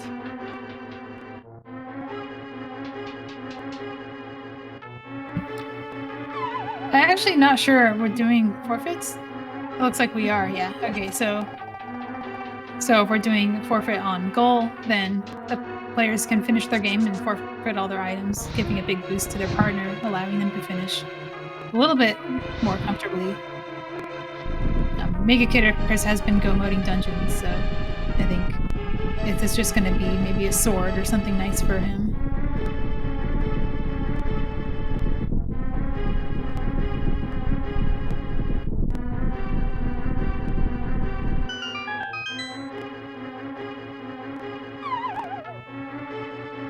Okay, Sith is about to rematch Cold Stare. Hopefully he'll make use of that blue potion if he gets into a low health situation, because the fire rod will help. I think MegaKidIcarus was potentially AFK during that forfeit. Yeah. So I realized the forfeit is over and can now fight the boss. The game's not over until they have both finished, so, you know, potentially Kate Sith and Kippy could finish and they wouldn't necessarily have won their game, so he does have to continue at full speed. And it's definitely Team 2 advantage, though, with one player being done already, because that means all the items they might have had to find have already been sent. Now, Kippy is now going to a crystal dungeon. This is going to be Skullwoods for them.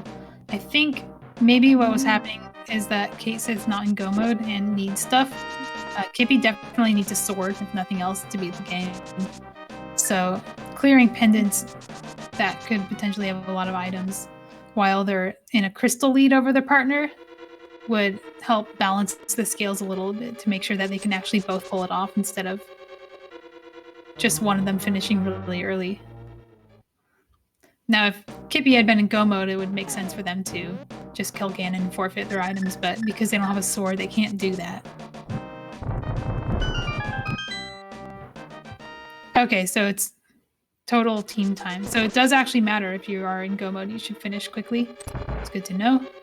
I'm a little bit new to the multi-world racing rules, so I'm not as familiar with it, so feel free to correct me if I say anything wrong.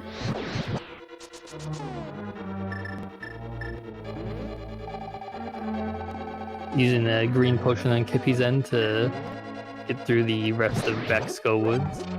Alright, that's a sword for Kippy, so Kippy can now kill Ganon. They can just World Master blocked the fire rod shot.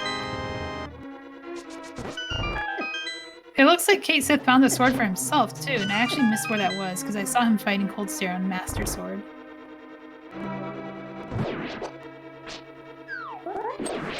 Alright, Kippy has to be careful here. And the enemies aren't playing very nicely. Oh, they're just gonna drink a potion. Probably the smart thing to do.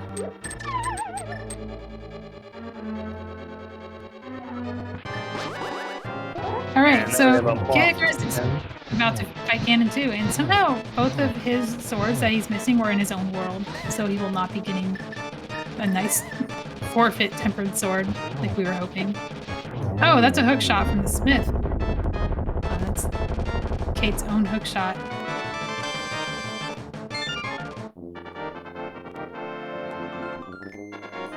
Oh, okay, so it looks like Kate...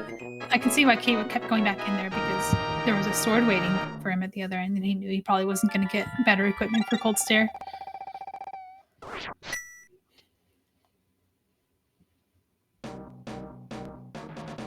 Okay, what is Kippy's last crystal going to be? Because now they can fight Ganon if they can get one more crystal. I also don't believe that Kate Sith has fought Aga 2 yet, so even when Kate Sith finishes, he will have to get up the tower and finish that as well.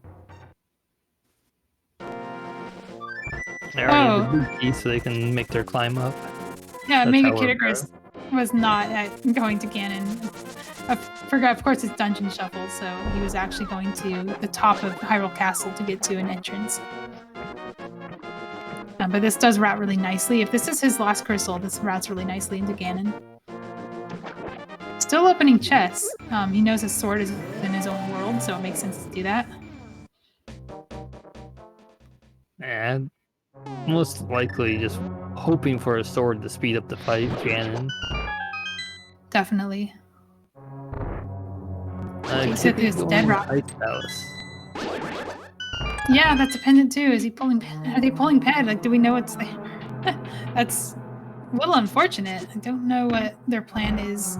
Maybe it could be that Kippy just doesn't have any crystals available and is waiting for progression from Kate and is doing what you do in multi-world when you're waiting is to just keep going, always keep moving and clearing because you might find something that helps. The hookshot makes this pen gator room a lot easier than what the top runners had to do at the early game. Mega using the blue cane to very good use against Moldorm. Make sure it doesn't get knocked off at the end. Makes this fight a lot safer and gets a crystal out of it.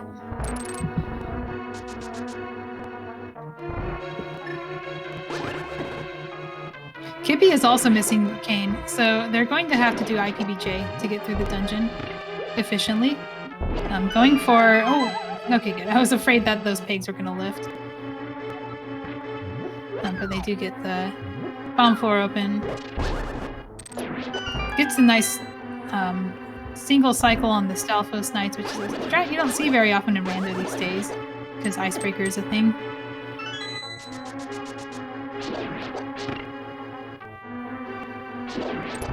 Mega's gone into their next dungeon.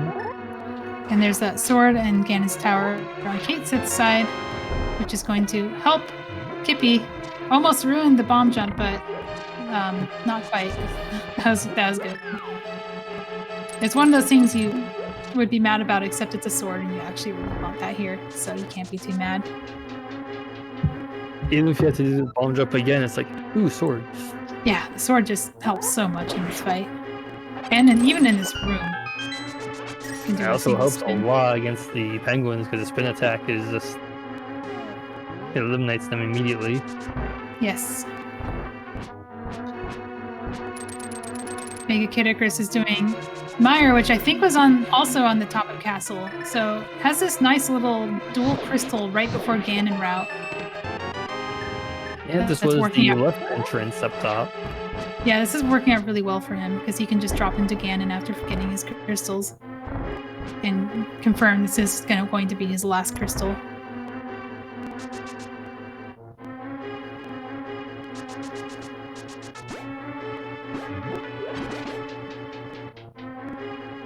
I wonder if I'm wrong about Kippy having 3 crystals and maybe they have 4 or 5 and they're just doing pendants because they need to help Kate Sith along. Kate is doing GT, which is required, and we'll need to do 1 more crystal as well. But if my count was right, Kippy also needs 1 more crystal.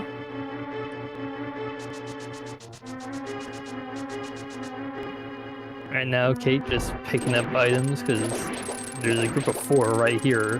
Why not? Oh, go mode. Well, skip it. I guess that's one way to prove what I'm saying wrong. Yeah, so no, this does confirm that the runners are in go mode and are just clearing their crystals. I'm not sure why Kippy is in a pendant dungeon though. That's a little confusing to me. If Kate Sith is in. I wonder if Kippy remembers. Because yeah, I've looked at their menu and they do only have 4 crystals.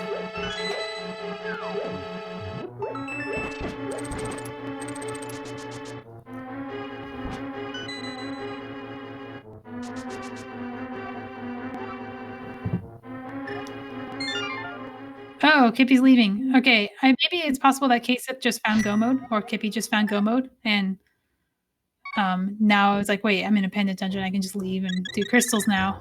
We don't need to be full clearing anymore. So they have left the dungeon.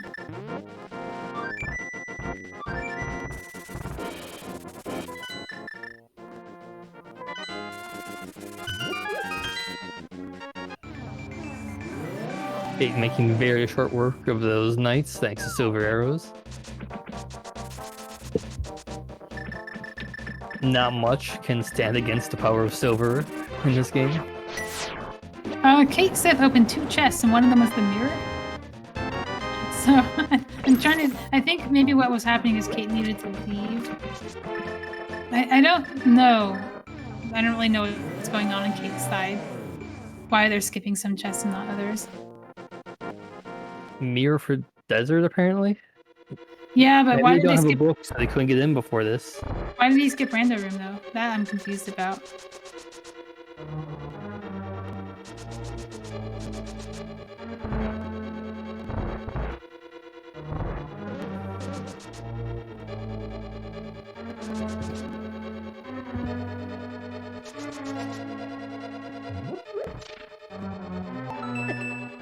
Almost forgetting to hit the switch in order to make the chest actually appear.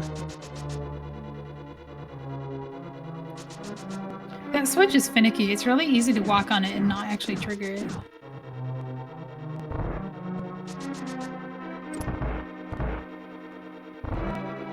Mega making their way towards Vitreous now. And now that Kippy had the big key, they're leaving immediately to go to the back part of Desert Palace. Yeah, so MegaKidIcarus and Kippy are both on their last crystals, but Kate Sith has a little bit more to do from here.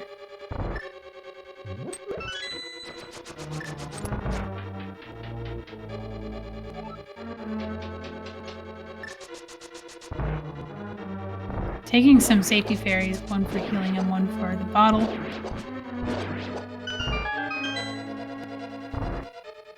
It looks like MegaKidIcarus also got a rather unfortunate key layout in Mire and had to search high and low for the big key. So this has been quite the long dungeon for him.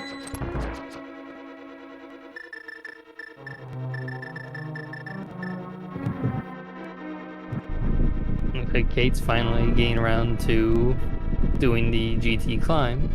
Yeah, well, Kate needed 3 crystals to get in here and has just gotten those from Ice Palace, so did not have this option before.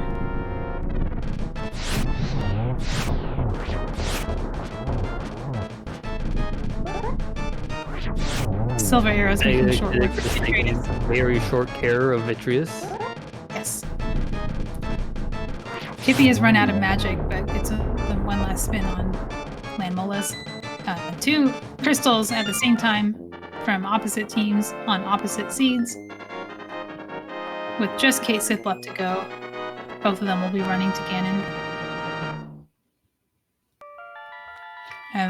Kippy is going to have a significantly more comfortable Ganon fight. Both of them do have silver arrows, at least they won't have a really long phase 4, but MegaKidIcarus will have to go through that Master Sword Ganon fight.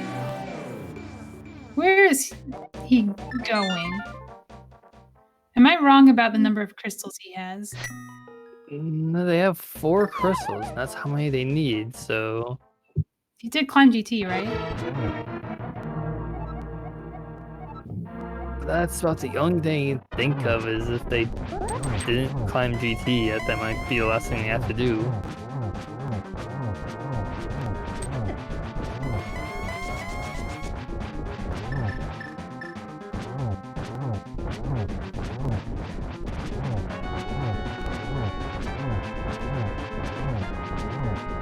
This looks like a play for whatever's inside Hera.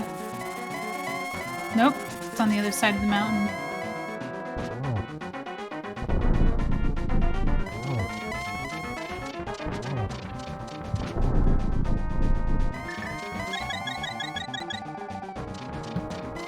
Okay, I don't see the big key on MegaKidIcarus' tracker. So MegaKidIcarus has not actually completed Ganon's Tower yet.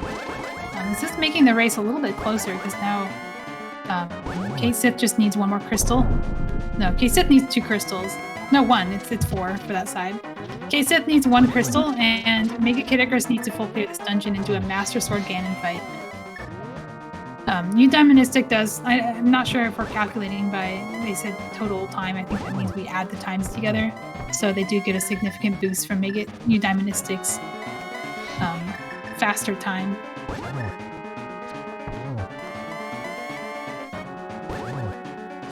But other than that, the last 2 players will be finishing somewhat close to each other, depending on what Kate Sith has left to do. Yeah, it depends where they get their final crystal. Yeah. Alright. Kippy has finished, defeated Ganon, and will be forfeiting their items to Kate Sith shortly. Probably not in the Moldorm Arena, maybe right after. Yeah, you can't do... we get all the way up finally, there. An armor upgrade, and looks like MegaKidIcarus will not have to do a green male Ganon fight, which is a small blessing.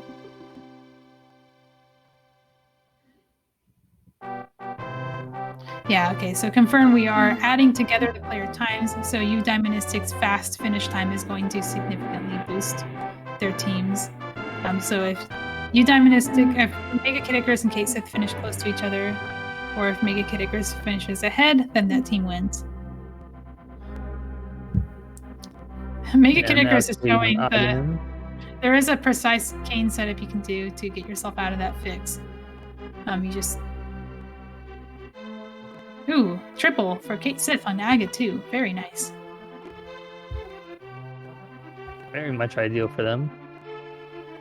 The game Mega game bullied by the spike for a little bit there.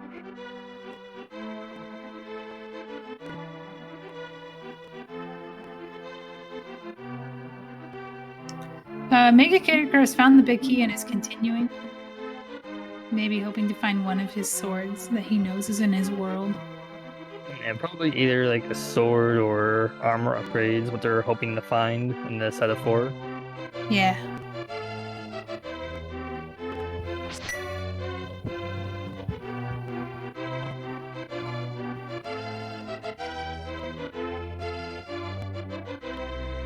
Alright, so that was just a quick play for Random Room in case it was Sword decided that it's not worth going all the way to Ice Armos when you're in Go mode, so he's going to go upstairs. K-Sith is choosing Meyer as one of his crystals. You hear earlier and got almost everything. Yeah. The only thing they didn't do was fight the boss. So that means that he does not have to do this big key hunt. He's still a bit behind because it's just MegaKidIcarus just has the Ganon fight left and the tower climb. It is going to be a little bit longer for a Ganon fight, but it's probably not going to be enough to make the difference. If Kate Sith has the same final crystals that MegaKidIcarus had, then that's going to be pretty efficient. I'm not sure if Kate Sith has already done Moldorm or not. I do see a big key on his tracker, so I'm guessing he probably already did.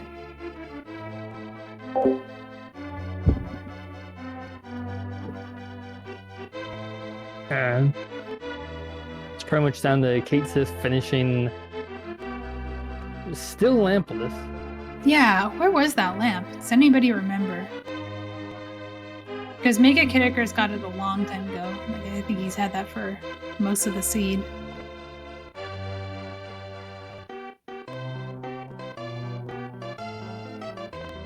Interesting that Kippy is not forfeiting the items to Kate Sith. Forfeiting does cost time. Like, Kate Sith has to go through all those item get animations. So, if the lamp was in Kippy's world, then Kate Sith has decided that that time loss is not worth it. Especially because lamp is not guaranteed to be in Kippy's world. It could just be in his own world. He's got a blue potion to drink when Meyer 2 goes wrong. Or not Meyer 2, when the back of Meyer goes wrong. It can take away your health really quickly. This can be a tricky room to do, because you're constantly getting pummeled by these fires.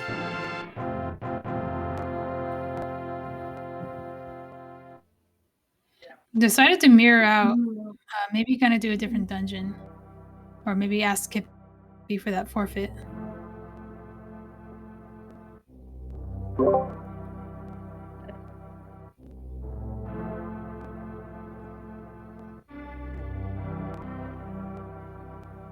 I'm actually trying to think of where they want to go.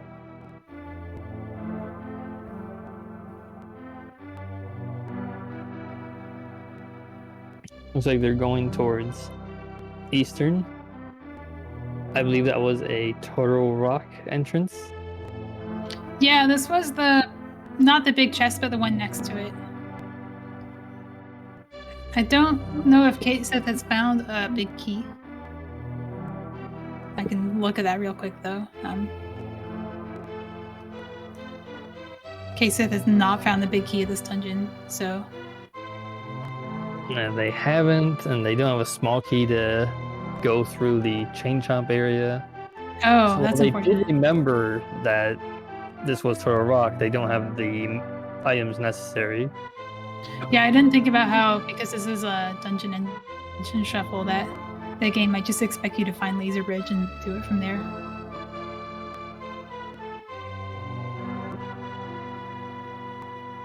So, K-Sith is going to go to whatever dungeon got shuffled into Ice Palace instead. I don't remember which one it was.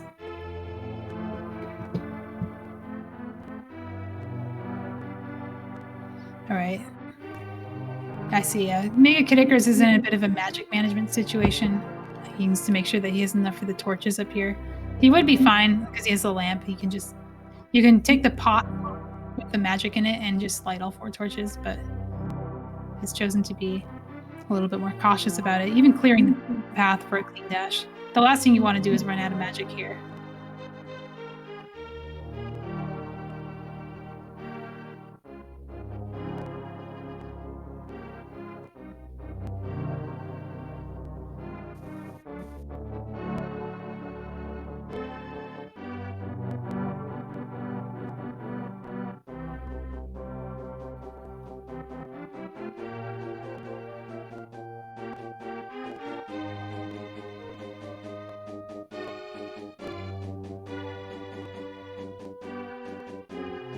Mega almost done with their tower climb at this point. Yeah, still no sword, but we know that there's an armor up here. And we know there isn't a sword because Kate didn't find one. So the bomb landed directly on the wall. Yeah, this room sucks. It's really finicky.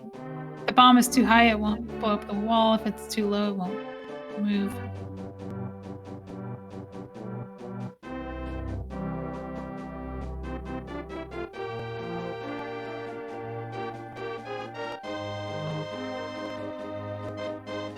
All right, where is Kate going? Back to 4. This is going to be potentially a Swamp Palace entrance play. I don't remember which dungeon was here either. It's really hard to keep track of.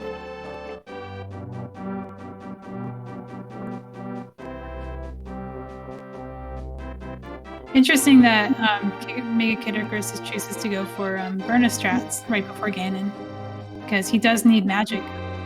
So maybe he has something in a potion that he can drink.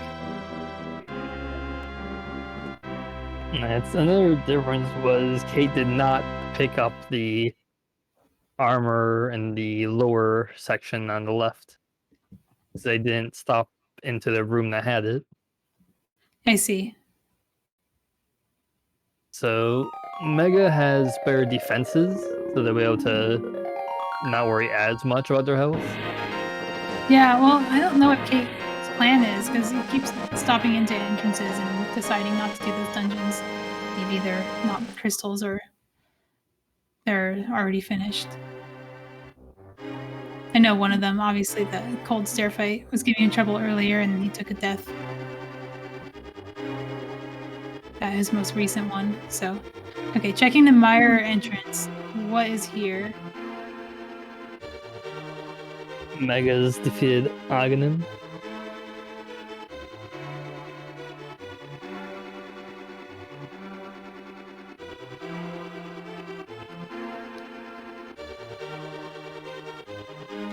It is just another desert entrance, so this is not going to help.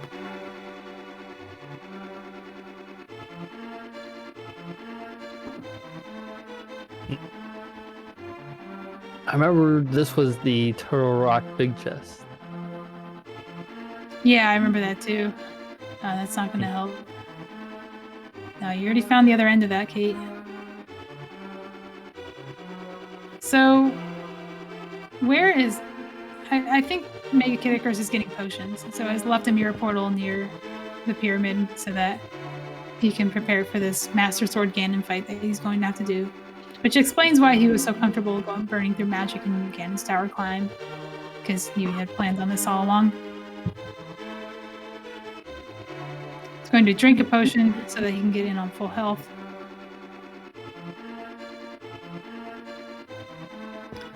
Probably knows that he has a comfortable lead with how quickly Eudaimonistic finished compared to Kippy. And the fact that Kate Sith hasn't finished yet means that they're pretty much either Ganon apart or MegaKidIcarus is a commanding lead.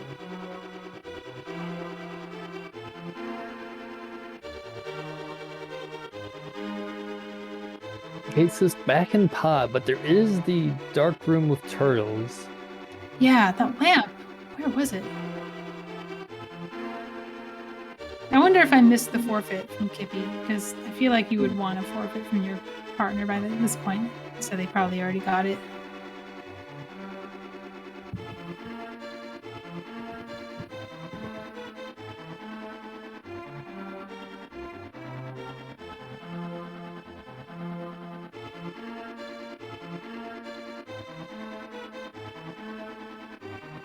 This is a nice spot for Ganon if you can phase him, but I think he's not ready to be phased yet. This is also nice if you can get the cape on while he's in phase 2. Okay, no, he will not be, but he's at the good spot again. If he can get into the corner, he can get some nice hits on Ganon. He does need to slip in there, though, to take advantage of those double hits. Doesn't look like he knows the strat for that.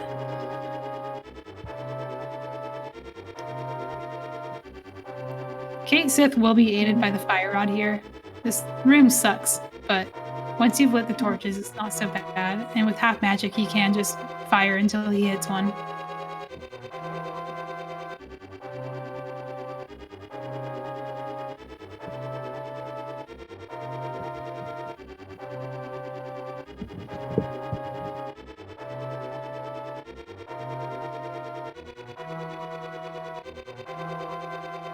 The shrine, but turtles have either gotten in the way or he's missed. Yeah, the turtles can get in the way. That's true. Yeah, this room is not free. It's just a lot more manageable if you can light the torch. It doesn't look like he's going to be able to, though. You need to take a few turtles out in the process, at least, so... There we go. We got our last magic tick to light this torch. This is going to be crucial. Has a fairy, but no magic refill. Probably best to focus on these turtles. He's not in that much danger. He does have at least one armor upgrade from Ganon's tower.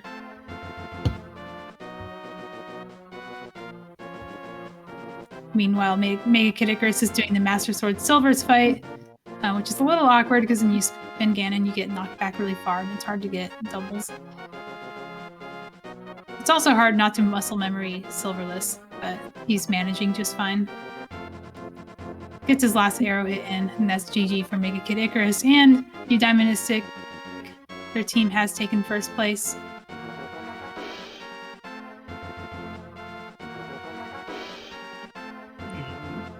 Okay, currently fighting Helmasaur.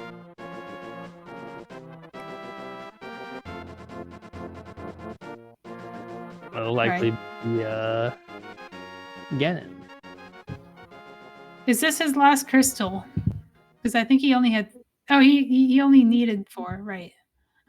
It's hard to keep track of these golds when one of them needs 4 and one of them needs 5. So yeah, this will be his last crystal and they'll be ready to fight Ganon. That was the last crystal for Kate. Which, if Chippy did have the lamp, they definitely lost a lot of time by not doing the forfeit to get the lamp over. I wonder if they were aware that the forfeit was allowed.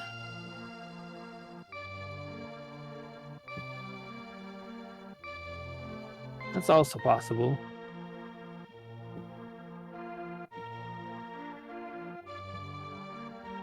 Picking up a potion. Always good to have the safety.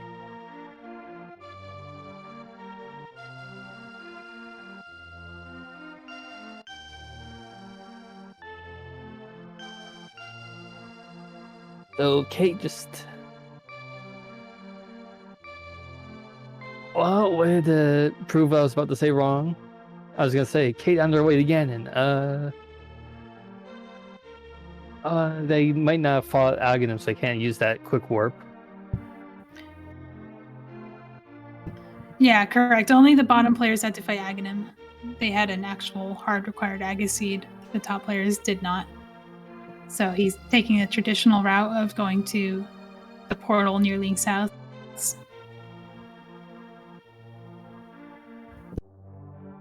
I know I saw them enter it, but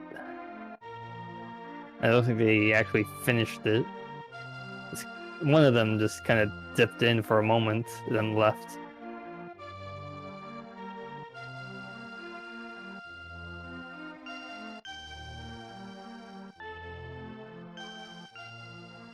Oh, there goes the final normal enemy in the path. Weird green tentacle blob thingy. Don't even know its official name. That is a Ropa. Hmm.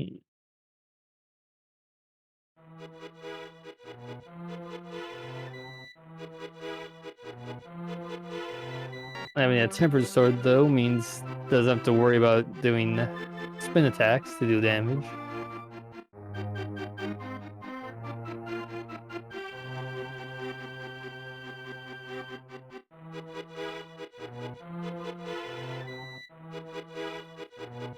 Thanks to using the blue cane, could turn this into only a single attack for phase 2 from Ganon. Yeah.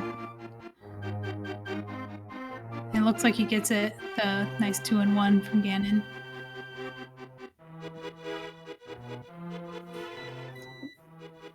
But not having the lamp also hurts during this, because the torch glitch is harder to pull off a fire rod than the lamp. It is. When you're on the Silvers fight, you don't necessarily want a torch glitch, because you can light one torch and then use the second torch to time freezing Ganon in the middle of the room. You can do that with torch glitch too, but I find it a little easier without. He gets it though. Almost gets a middle hit too, which would have been a really nice double setup. There was a sword on their pedestal, explaining why MegaKidIcarus wasn't able to find his. I think the other one was on Cold Stare, and that was not the crystal he chose. That's his last one.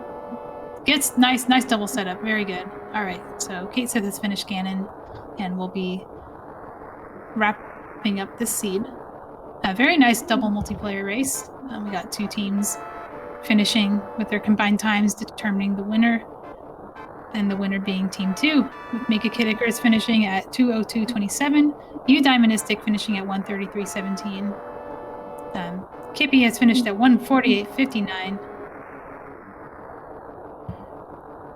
And Kate Sith finally finishing at 2:06:42.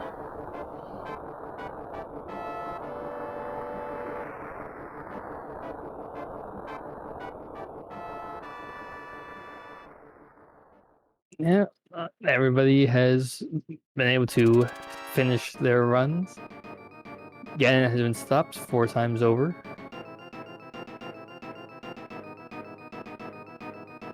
And yeah, there was a death here and there. That's bound to happen, especially if Dungeon Shuffle turned on.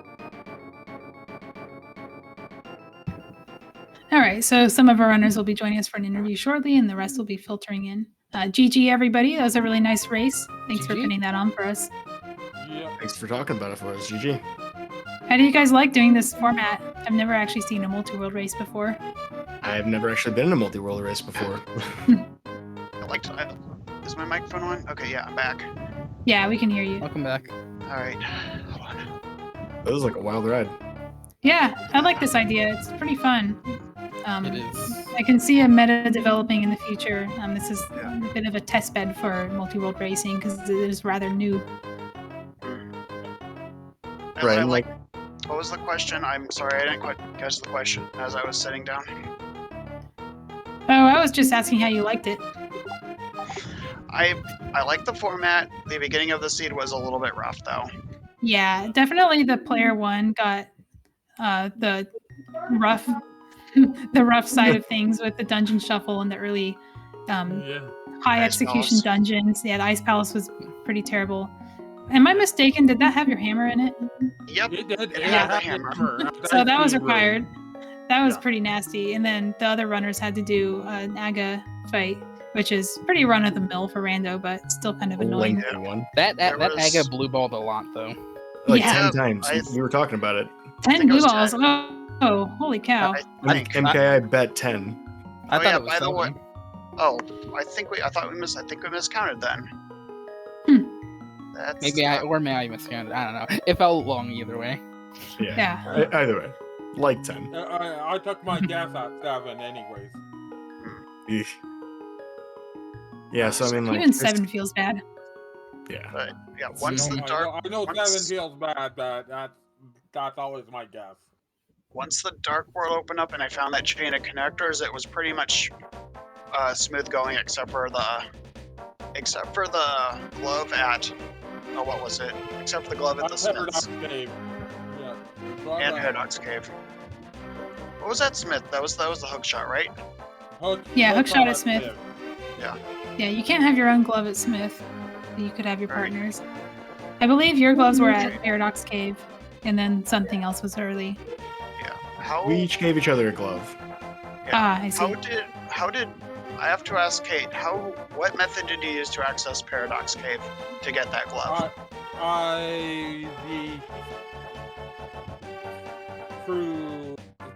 I found the hammer. I grabbed the hammer from Ice Palace, and that I didn't attempt the boss at that time. That was but I did get the hammer because the hammer was required to get that. Yeah, your hookshot was glove locked. You actually did not have any other options. So this was a hard required Ice Palace dip. I think maybe Yeah. Aghanim was also in the Dark World, so you didn't have that as an option either. So you did have to do that Ice Palace dive with Cold Stare locking one of the swords and the pedestal locking the other. That was pretty nasty. And with Turtle Rock's 4 entrances being all Light World or Dead End. Yeah. Yeah, that was a brutal dungeon shuffle. Kind of showing off what this mode can throw at you. I made an attempt to try and do dark room Misery Mire and that as my last dungeon, but then kind of failed at it. That I decided the lesser of the two evils was Dark Room Palace of Darkness. Wait. Yeah, my Dark Room is a really rough run. And especially I didn't even have at least the fire shield. What level of sword did you end? What level of sword did you end off on, Kate? Tempered. I'm guessing I Ice decided- Palace boss. Yeah, it was. Because the Oh, I other saw one it. was on ped. Yep. Your sword was on ped. Oh, so Unless you it win was to your get that partner's sword. It might have been your partner's sword, actually. That was it was something my else. sword. It was my sword. Yeah, it was his sword. I didn't work it out. Oh, Yuda, I gotta ask, what was your go mode item? My go mode was mirror. Yeah, that was the same here. That was a pretty rough go mode, honestly. I was just like, whoa, I remember right there, I'm gonna need 5 crystals. This isn't that bad. GT I can get to, and the GT sequence was really great for us because we were both in GT going different sides at the same time. Oh my god, the one I didn't even go into C-shaped house. I was just doing beeline chats. And that ended up being the thing. I can't remember what mine was. In a multi-world, I mean, whose things are where? Where are even my things at this point, Yeah, my lamp was at my own C-shaped house. Yeah. That I didn't even dip into because Oh yeah, that does feel bad. Yeah. At least both of our times were close, Kate. Yeah, I probably would have finished faster, but yeah, it was really just not having that mirror that really held me back, and I was trying to hint for stuff to be able to do one of my last crystal dungeons, and they were in some pretty nasty locations. I found out my book was at Graveyard Ledge. Ooh, yeah, that's right. I didn't hint for that. I think. Yeah. I think didn't you get that early, Yuda? No, I didn't get book. I didn't hint for that either. It was locked behind mirror, so Yeah. Right. I'm thinking of the other book. I think for me, maybe hinting for things that can give me the fastest possible go mode. If I don't get the thing I need from the hint, then I can probably deduce something that'll get me there faster anyway. Maybe that's the way that you want to approach hints in a multi-world race. Well, the thing is, when I hinted, I was pretty much 1 crystal away. My last crystals were either Turtle Rock, Swamp Palace, or Desert. Yes, So it made sense to hint for the mirror there, especially since I didn't have Ice Rod or Cane, so Turtle Rock really wasn't viable. I knew where my cane was. I just didn't have Ice Rod. Yeah, I did not know where my Cane was. Where did that end up being? Never got it, but I hinted for it. What was it? Don't actually remember. I'll find that for you though. It's okay. Swamp Palace left side. It was a hint on a tile. Gotcha. It's just ugh, no. Yeah. Wait, oh wow. Oh geez, that was mirror lock too. My goodness. Oh, that was a nasty magic powder. It's at the big chest at GT. What speaking of GT, what armor level did you end at, Kate? I ended at blue. Both of them were in GT. Both of them were in GT. Ew. That's nasty. Mm-hmm. Because I went right side first, realized I didn't have the hook shot. Hinted for my hook shot. I had hinted for my hooks. I ended up hinting for my hooks. Like my final set of hints in that was like swords and that to find out where they were and that, and then once I had enough hint points, hook shot, because I realized, okay, that I need that hook shot to finish anyways. And that, and it just so happened that the hint just so happened, get my tempered sword off of Ice Palace boss, because that was also one of the crystals. See, I hinted grab my hook shot and then made a beeline for Ganon's Tower. I checked how many hint points I had. I saw that I was one hint point away for another hint, so I opened up a chest in Ganon's Tower and then hinted for the big key to know what side I'm headed. Right, so it'll give you information about how to get it. Yeah. Yeah, Smart. I did the strategy of I wanted one of a third sword or silver arrows, so I first did silver arrows, made it a priority to finish that dungeon, and then tried to find another sword. But overall, it was a little bit of a nasty scene, not gonna lie, but I feel like it was a good showcase. Yeah. Yeah. I agree. Any other final thoughts, anyone? Or All I know is I'm looking forward to the inevitable organized, competitive multi-world. This is really fun. Yeah, Oh, same here. Thinking about shop sanity in a random seed where you're racing multi-world is just a different experience. I haven't raced like this ever. Like, it was very fun. Also because of the I figured that it might have been against the rules to use Malmo mode, but not against the rules to not forfeit out the other. To use what exactly? oh, Excuse me. I also abused. Excuse me. I also utilized Malmo mode.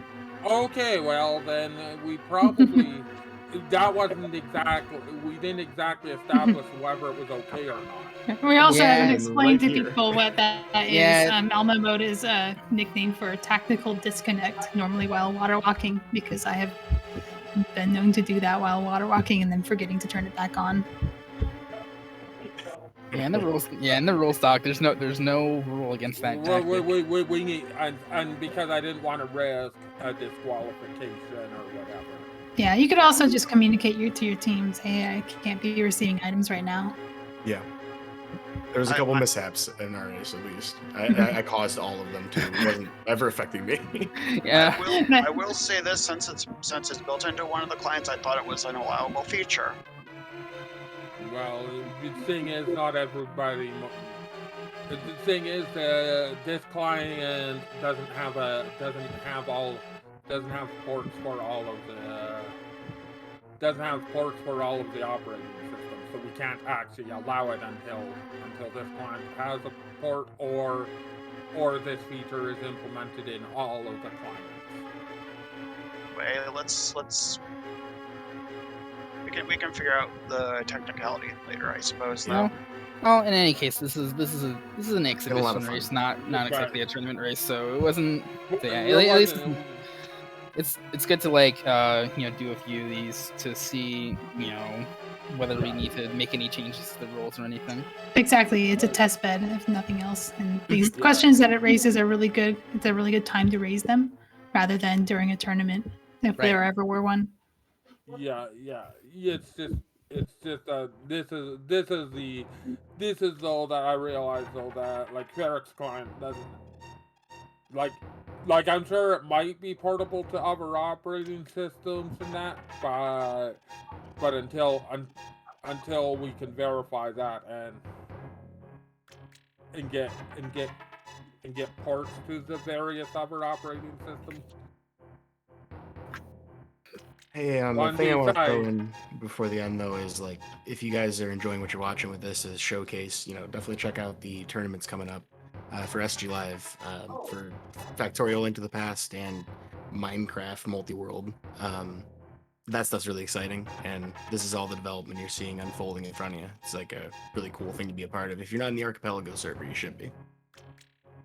Yeah, and there will be plenty more randos that'll be added to Archipelago in the future. Let's come join us. In fact, we just got another one recently, Subnautica. So, I think instead of dominating the conversation right now, the most runners, I want to see if Luna and Malmo have any final thoughts. I would just like to thank everybody for putting this on. I think it was really fun. GG's to everyone. Yeah, GG's. This was a really fun. GG's. You all played well, and thank you for participating in the showcase. And also, thank you to everybody who joined to watch the showcase. Yeah, and with that, we'll be off. Have a good day, everybody. All right. Thanks for the commentary and the restream. Thanks again. Thanks again.